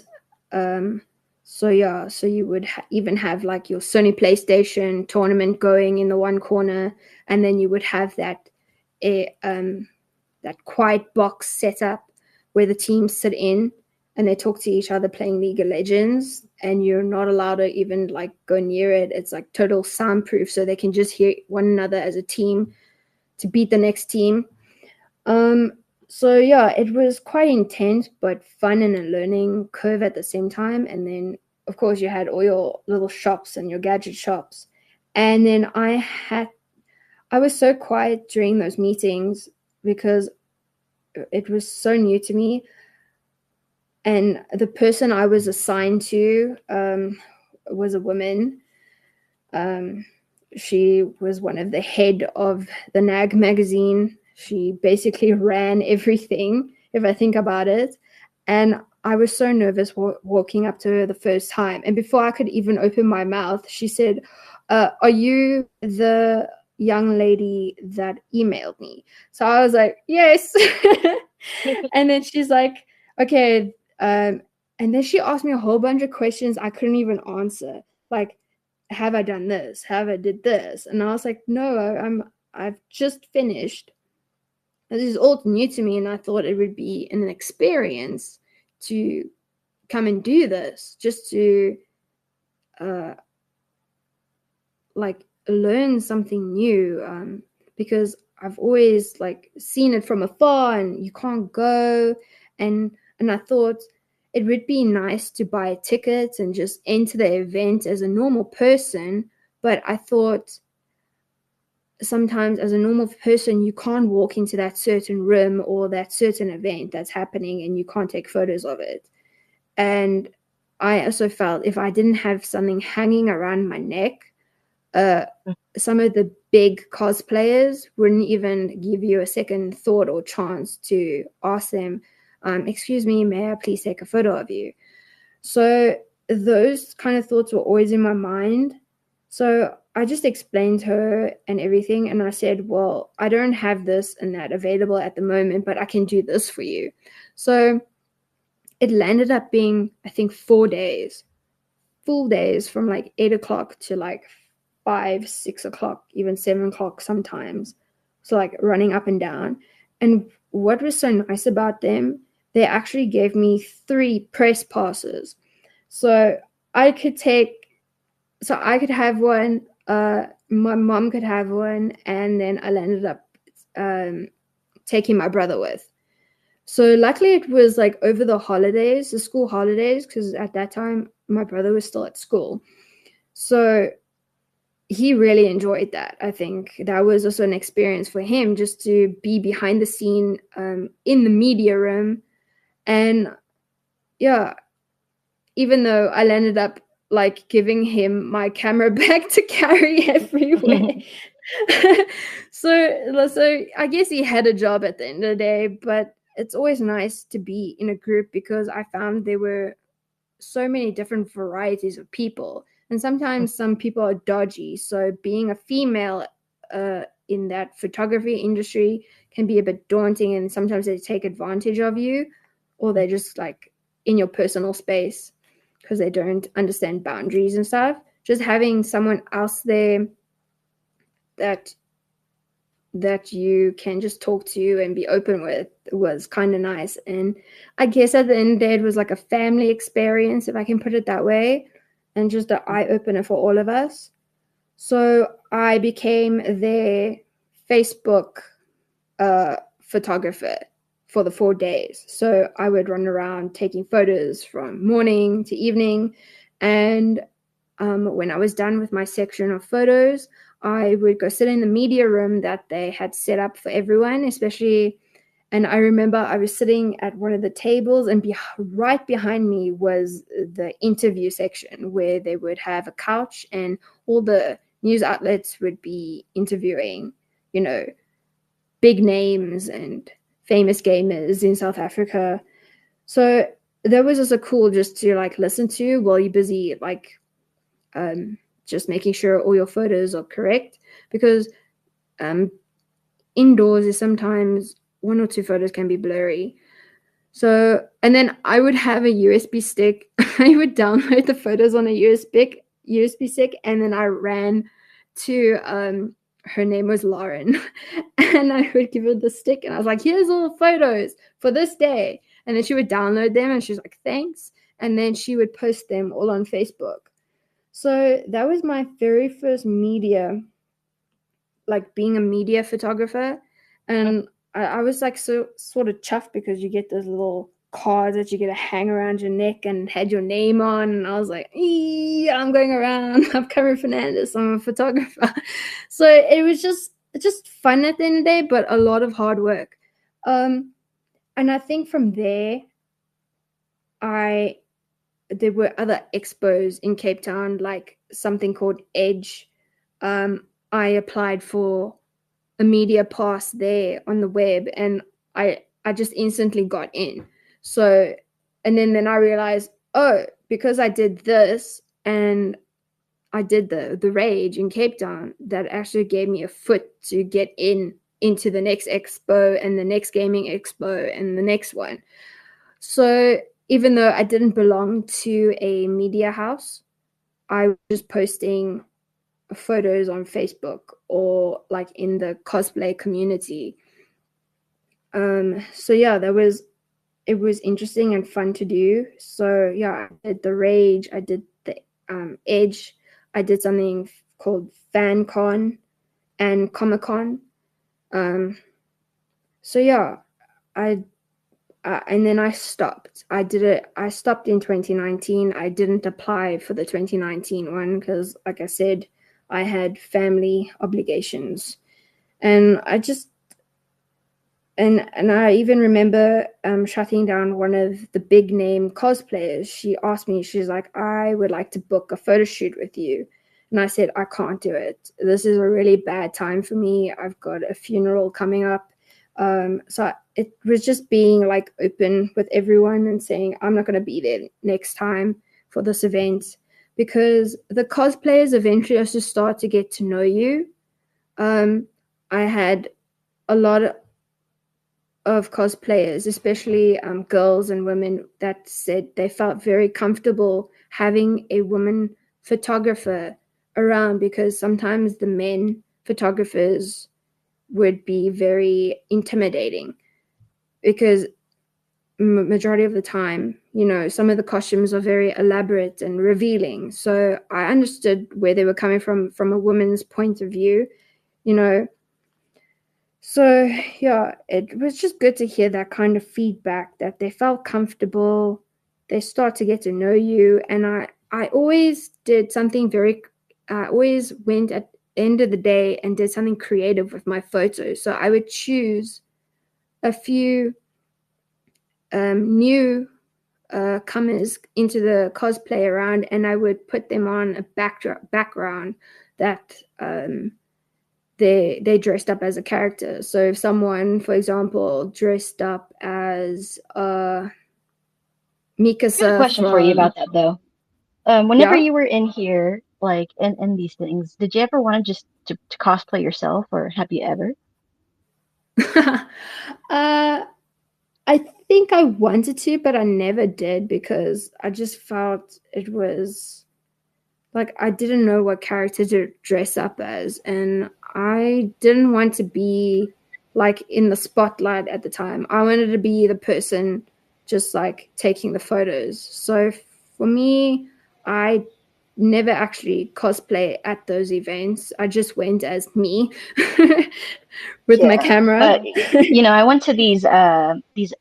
Well, I think Cynthia could agree. So there's in America, probably over there, I'm not sure. There's PAX South, and I think there's PAX East and West, and they're so huge. And you know what'd be like really fun to have in these things is it would be cool if we had a section full of virtual photographers, you know, showing how to take photography, virtual photography in these things. Wouldn't you agree? Yes, I fully agree with that. I was actually thinking about that the other day. I was like, why hasn't anyone done something like that? Because, you know, set up a section where it just explains like the basics of virtual photography. And then you, of course, you Right. can have like one or two consoles set up there. Or if you want to go as far as your computer, then you can have it set up there, and then you give them a try Right. and see what they think about it. Or like even having like if one of the community pages could get their foot into something like that. Yeah, it'd be um nice if TPM would do that and be able to see how everybody interacts. You know what I mean? yeah Okay. um So I hope for I don't want to stop you again, but I would like to go to the questions where your friends ask some questions. Is that cool with you? Yeah, that's fine with me. So, Malin and Irie, I think that's how you pronounce her name. How do you keep the interest of VP going? Do you lose it occasionally? And how do you deal with creative blocks? Is there a creative field that you enjoy more, or does it come naturally to you? uh, well, personally for me, I can't say I've ever lost interest in doing virtual photography. Just because uh, there's so many possibilities. So for me, I can't comprehend with losing interest because there's so many games nowadays that have photo mode. The worlds and environments are just getting larger and larger. So there's quite a few possibilities. So for me personally, I can't say I've lost interest, but there have been days that, you get like these tired spells and then you just don't feel like doing anything.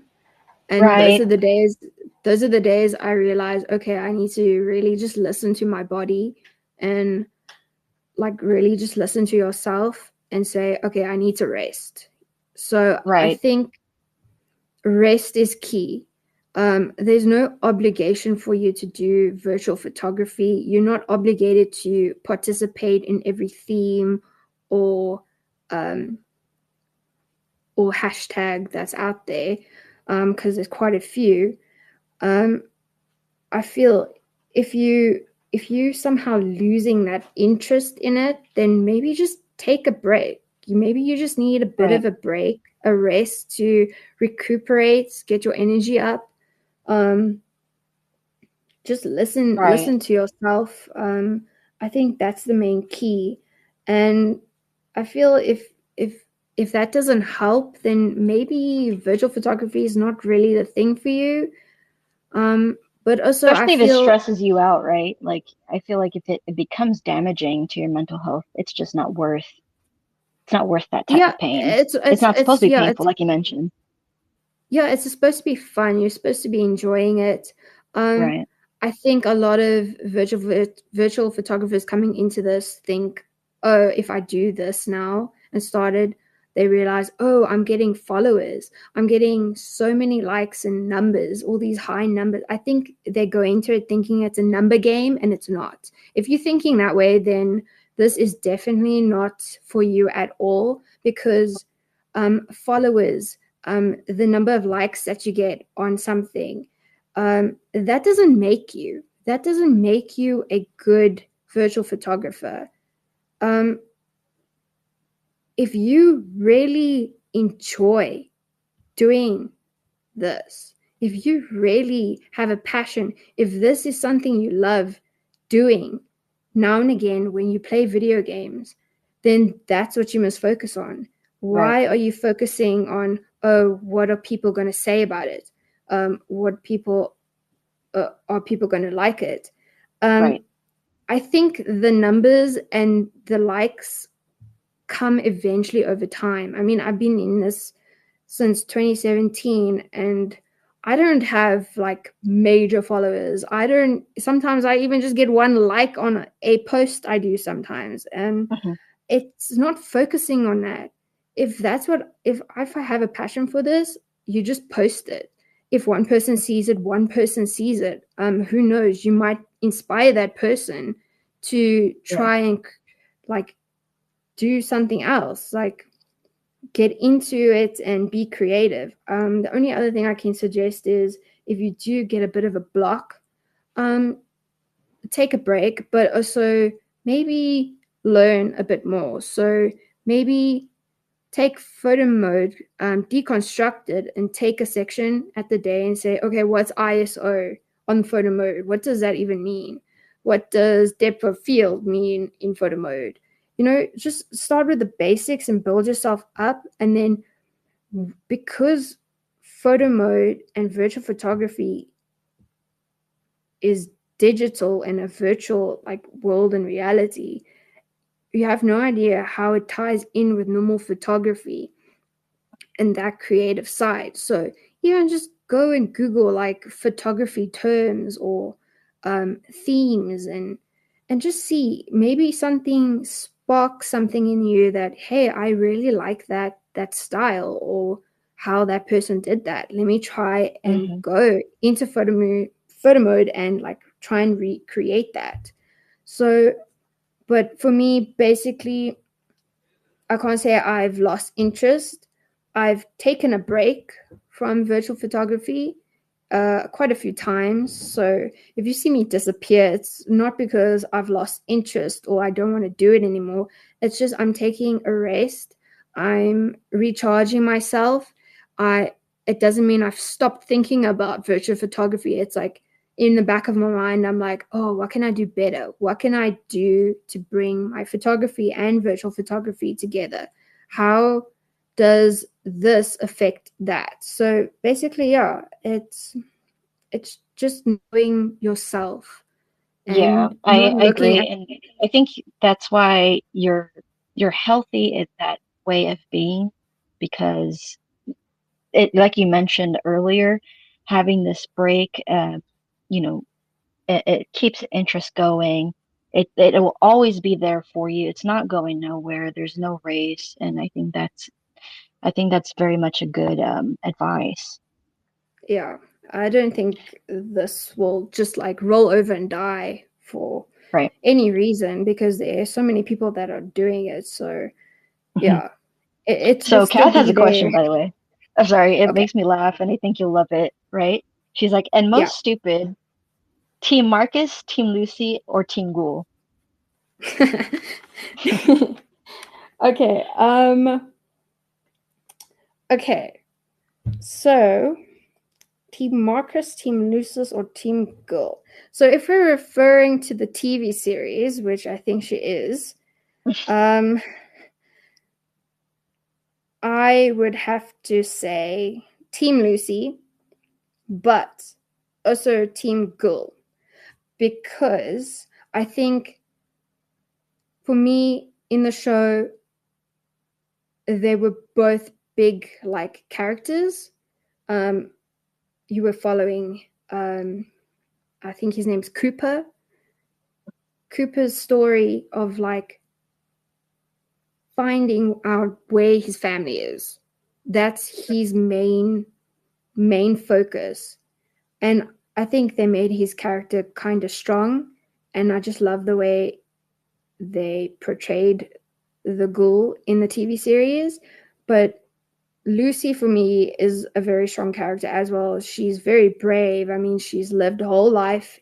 She was born and lived a whole life in an underground chamber of safety, Right. where everything's basically luxury, Cute. and I you think she's don't adorable, by the way. you don't have to worry about like danger coming at you or anything like that. And I think that's what makes her so like innocent in a way, and so like open and like cheerful. Like she wants to just see the sun rays and the sunshine the whole time, and just be that type of person. Like she doesn't want conflict. She tries to tell people, please, like calm down. We can sort this. We can talk it out. Where like the people above are all violent and they just want to like smash your head in and everything. And I think when Lucy's character came in with the ghoul, you could see that she had a bit of sympathy for him, but at the same time, like she told him straight, like, I will never be like you, as Right, she in has some her balls to person. her, doesn't she? Yeah, because that's just her personality. I mean, she wants to save her dad. She wants to find her dad. She wants to save him, Right. not knowing what he's done in the past or who he actually is.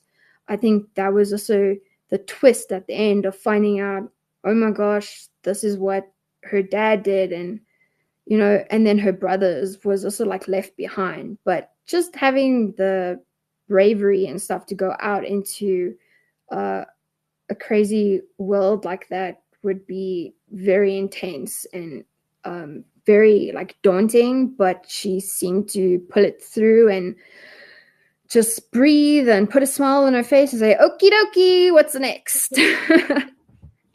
I'm so glad that they made Fallout.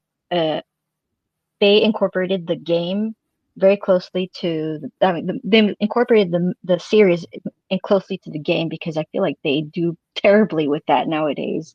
You know what I mean? Yeah, there's been a lot of problems with that, where they take a video game and they turn it either into a movie or a TV series, and sometimes it just doesn't work.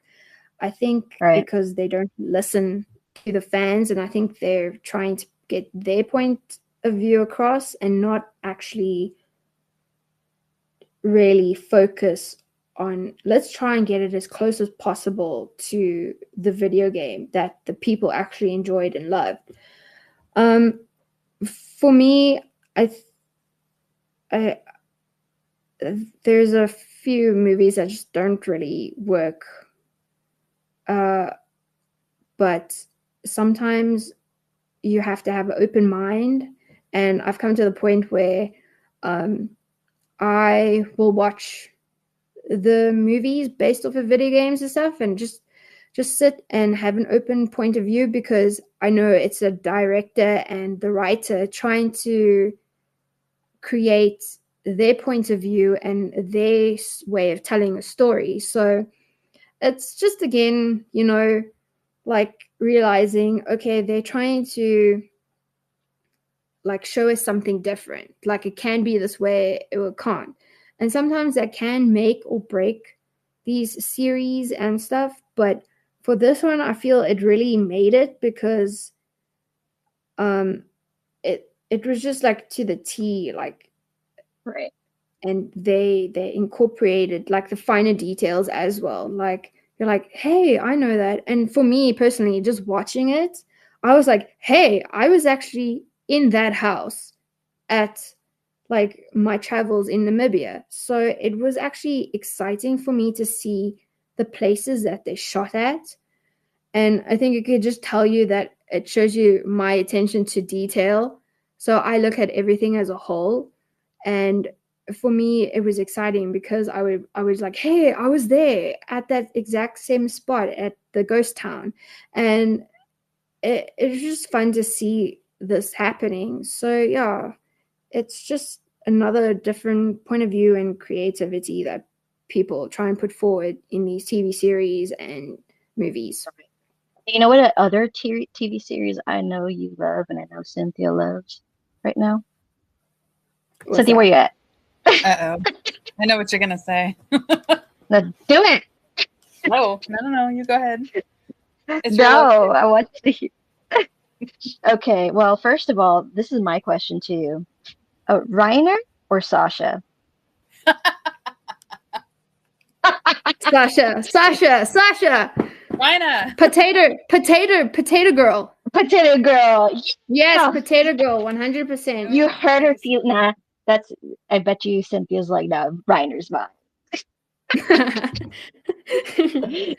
Listen, but to be honest, Reiner's backstory and Reiner as a character is a quite solid character. So he has his ups, like like there's things about him that I really do like about him. Like, he's there to protect the younger generation, and because he was brought up to believe this is right, he just wants that. He was like that protection. He just wanted to protect everyone, and he didn't know any better. So, but at the end of the day, you could see like how his character grew, and I think that's the same with everyone in that series. But yeah, I I enjoyed Sasha as a character. She was like crazy and fun, and she loved food. I love food. You know, I love food. So what's your favorite food then? But what's your favorite food?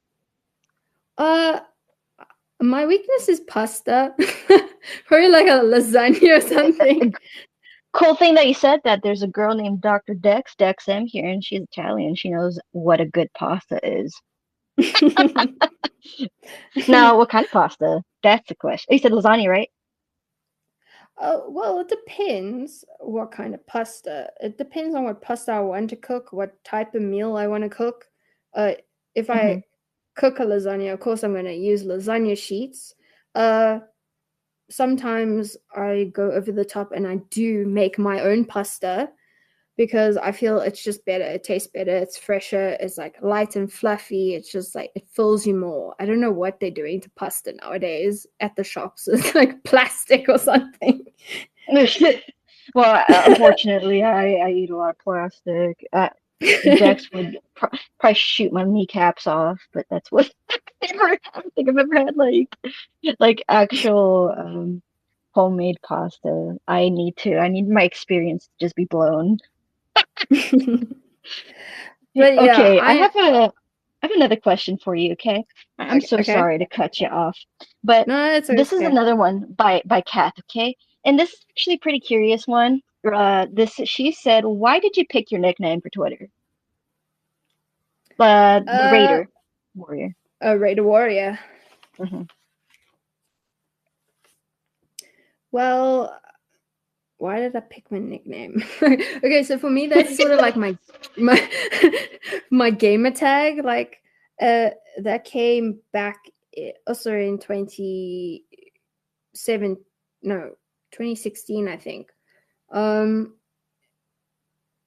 I was always a big fan of Tomb Raider, so um, I remember one day we had my brother's birthday party and he wanted to do paintball. So the theme was that we would all get dog tags and we had to put something on our dog tag.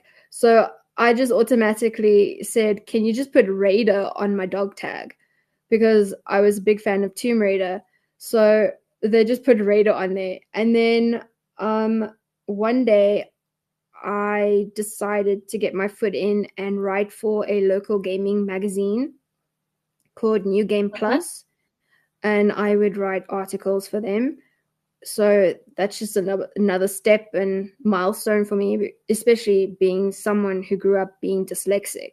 Um, writing and spelling is not my forte. So doing something like that and having your articles published in a magazine, sitting on a shelf, was just another step for me. So one day the team said, "Hey, why don't we put like our name tags or gamer tags, like incorporate it to our article?" So you would say written by um what's it uh like by okay, I'm just gonna use my name because I can't come up with any other names. It's um okay. so so like put your name like Raider Warrior, written by Raider Right. Warrior, aka Carmo Fernandes. So Hmm. I didn't have a name at the time because I'm not like an online gamer. So it was very difficult for me. And at the time I was playing Rise of the Tomb Raider, and I always loved playing in um, the Immortal Guardian outfit.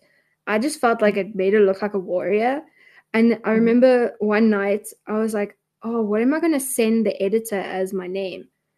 Um, so I went to bed and I don't know what time of night it was. I just like instantly like woke up like oh, and like it was like a small voice, like a very small voice within, but at the same time it sounded like it was shouting at you. It was like um um your name is Raider Warrior. So I just instantly stuck with it since then. So that's It's how forever mine. yours. Yeah. So and then of course you like Cute. Google it to make sure no one has it because I know. yeah. Okay, so we have the last big question, okay? The last Okay. big question is, do you think VP is art? Why or why not? Do I? Sorry, just repeat that quickly. Of course. Do you think VP is art? Why or why not? Oh, why VP? If I think VP is art, Uh-huh. um, I did write a note. Just give me a second. You get your notes, girl. It's fine. It's Yeah. all you. um, I know there's a lot of controversy on the subject going around, and I've seen people actually go into full on arguments about this, but Mhm. I am going to stick to mine. And yeah, okay. So I'm going to say yes. Virtual photography is art. It is actually officially, and I say this, officially classed as a form of new media art. Because it's a form of expression, like expressing oneself in capturing a digital world.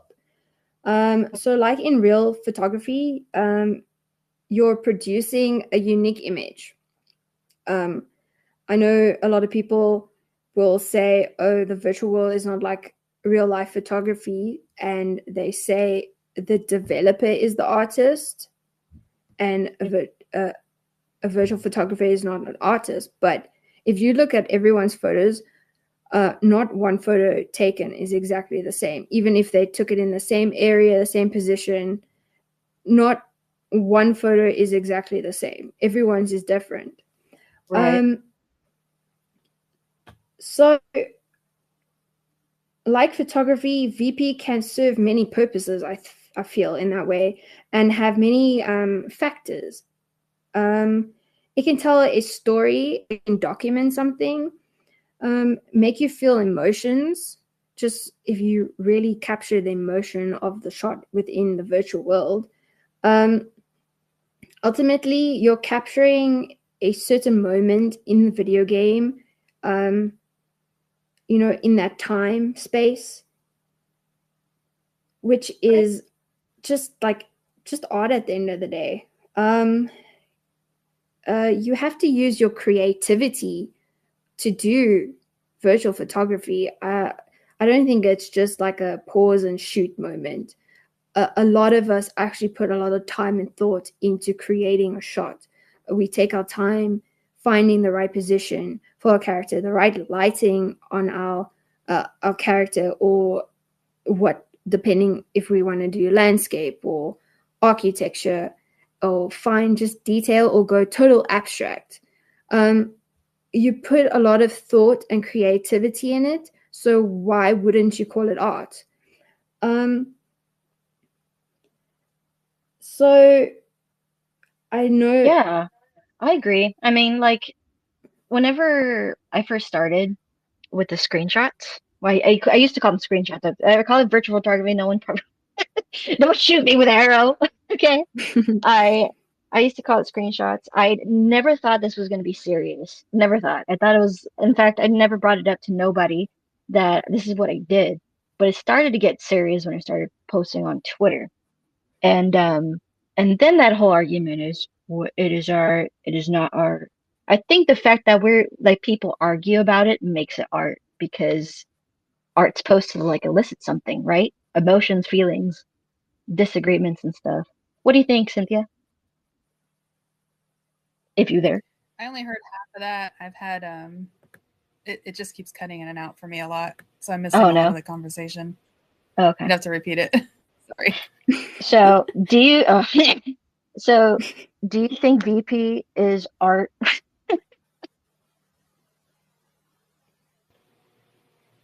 Uh I agree with that. Yeah, okay, there it it's is. a form of art. It's a creative endeavor. I think she's having problems. But yes, see, we all agree. Listen, oh wait. Kath asked something, by the way, and I thought that was actually pretty good. She says, "What's your first, best, and worst memory involving VP?" I'm going to correct you on that one. It was Dr. Armour, I think, that asked that Oh, you're question. right. I don't know Yes. why I fixed it. I'm sorry, Irma. Don't hurt. I'm there, Armour. I got you. I got you. She asked, "Don't hurt me." Okay. Okay. What is my first, best, and worst memory involving VP? My first memory would probably have to be finding photo mode for the first time in Horizon Zero Dawn. because that would just be because I've been taking screenshots before that, but with Horizon Zero Dawn, that's when I got my first proper photo mode. So I think taking a photo with photo mode in Horizon Zero Dawn was one of my first moments involving virtual photography, like proper virtual photography, not just a screenshot. So that for me was my first. My best memory, I think, would be being one of the top 20 winners in the very first virtual photography photo mode competitions back in 2019 from Gamogram. They ran a GG gallery, and the prize was to have your chosen picture displayed at Birmingham at the photo show. I think it was the photo show. Oh, that is so cool, and I forgot that they did the photography show. Sorry, the photography show.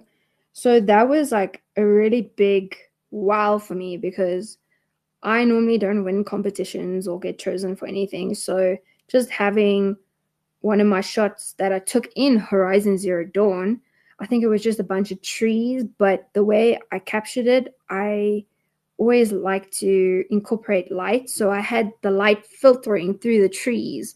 So Right. I think that's what caught them. And I didn't do color and I didn't do black and white. I think I chose, it's like a filter that brown tone filter, like sepia, I think it was called. So it was more of a old, like vintage look to it, but with the light filtering through the trees. And I was one of the top 20, and I think that was the big break for trying to get virtual photographies and photo mode into the proper photography space. Like you said, it would be cool to have virtual photography like get into expos and stuff. So I think that was their plan and what they were trying to do, but I don't think it really took off because there was always a lot of problems within probably management of Gamogram at that time. Yeah, we probably need someone really skilled in organizing these types of things, right? Yeah, definitely. And I think that another best moment for me that was also just caught me off by surprise was winning the portrait award in the 2021 VP Awards. I was the portrait winner, so that was also another big thing for me. I remember that picture. Yeah, it was Tomb Raider, Lara Croft from Shadow of the Tomb Raider. Yeah, I just loved the way I caught like the wind in her hair and her eyes were closed. So it just felt like she was sort of falling, but like drifting in this this dark place. But at the same time, I captured just the proper lighting on her face to give her that soft feel that I don't think I'll ever be able to capture again. It's like you set the bar so high. Now, what do you do next? That's how I feel whenever I take a photo. I'm like, all right, I don't know when I'm gonna beat that. Yeah. So yeah, Oh, Carmo, that's those were amazing. that was my, I think, big moments. But I think there's actually much more because, just getting noticed by game companies and, other communities and just like doing even this is like a best moment for me. So yeah, it's just those final I moments. love just to talk to you, dude. Like this is amazing. And you have so much to share. And I'm so amazed by like from the start to now of what you've acquired. You know what I mean? Probably there's probably so much more, and then I know we don't probably have always a lot of time to like do this stuff, but like I said, I would try my very best. I was nervous, but I'm actually feeling quite at ease at now. Like my heart isn't beating out of my chest. It's like not It's lying on the okay. floor. It's Yeah, in my it's stomach in hasn't me. fell to my anus either. Don't worry. Yeah, you know what? It's okay. And it takes a while to really get the rhythm of things. But Mm. and I know how it can be doing these, but Carmo, like you've been around for so long that we just wanted you to have a voice. You know what I mean? Yeah, I guess so. And I guess I have to use my voice a bit more because I have been told by We someone love that you, I know. Hey, you know what? We're almost done, okay? We have okay. we have about like three more questions. So Lisa West, okay? She asked here, there's a lot of familiarities between both your VP and real life photography, specifically the black and gray images. Is this intentional or something that naturally happens as you're drawn to that style? Uh I think it mostly comes naturally. Because I think I know what I like when it comes to black and white, and I normally am drawn to bringing out the lights and shadows. I like trying to capture a fine art feel, like contemporary, um, just out of majority of my photos. For me, because I'm learning every day something new, I feel I can apply what I've learned in real life photography to virtual photography and try it out there and try and get as close as I can to it. But at the same time, um, virtual photography has taught me so much and opened my eyes to so many new things. It's actually helped me in my real life photography. So a lot of the time in real life photography, there's a lot of rules and things you should and shouldn't do. But I found when it came to virtual photography, anything goes. So it made me step out a bit, and I could be more creative with my real life photography, especially in my black and whites. Um, I do normally like to take color shots and black and white at the same time, so I have two different options. And majority of the time in my real life photography, I take in color, but I was taught by my teacher to look at the world in black and white, like, because sometimes you take something in black and white and it just doesn't pop. So you have to be very considerate of what's going to pop out, what's going to highlight in a black and white image. So I feel that's why I'm more drawn to it, and um, majority of the time I post black and white or the no filter um, images when I do get the chance. And I think people can see that I don't know if people can see that I try and capture specific lighting on my character or the things around me just to make it pop. I like it when the image pops out at you, and I just feel black and white somehow just makes things look more realistic. It takes that sort of plasticky feel away from your VP, and it can sometimes pop the image that you're like, whoa, is that a real photo or like VP? And that's what I sort of like to catch people on, because I've had a few times like, oh, is that a real photo? I'm like, no, that's from a virtual world. And then they're like, oh, I don't understand you. Especially if someone doesn't understand virtual photography, they'll ask a lot of questions in that terms. So Right, yeah, like in different shadows and stuff, right? It makes it look super realistic and even detailed with now how the graphics are. yes, and especially if you play with depth of field, that's also a big thing. Um, I know virtual photography doesn't have the best depth of field sometimes, but just playing around with it and just making an image slightly a bit fuzzier can like make it more whimsical and, like I say, like a fine art feel to it. So yeah, I think, yeah, for me it just comes a bit naturally. Sometimes my photography, I don't always take black and white. I take it in color, and then I realize, oh, that could look better in black and white. So I just do it in post-production. So I either just put a filter on top of it in Lightroom, or I just do it in Photoshop just quickly just to see what it looks like. And sometimes it works and sometimes it doesn't. So it's just having a look at and playing around with what you Do like. you use And grain by any chance? I have to check, but do you use grain a lot? no, I don't use any grain because I find it distracts from the picture, and it I think grain for me would be more vintage. If you're into vintage looking photos and you want to get that old fashioned cowboy looking photo, then add a bit of grain, but don't over put grain because it can make it look very fuzzy and distort sometimes. And sometimes in photography, we call it um,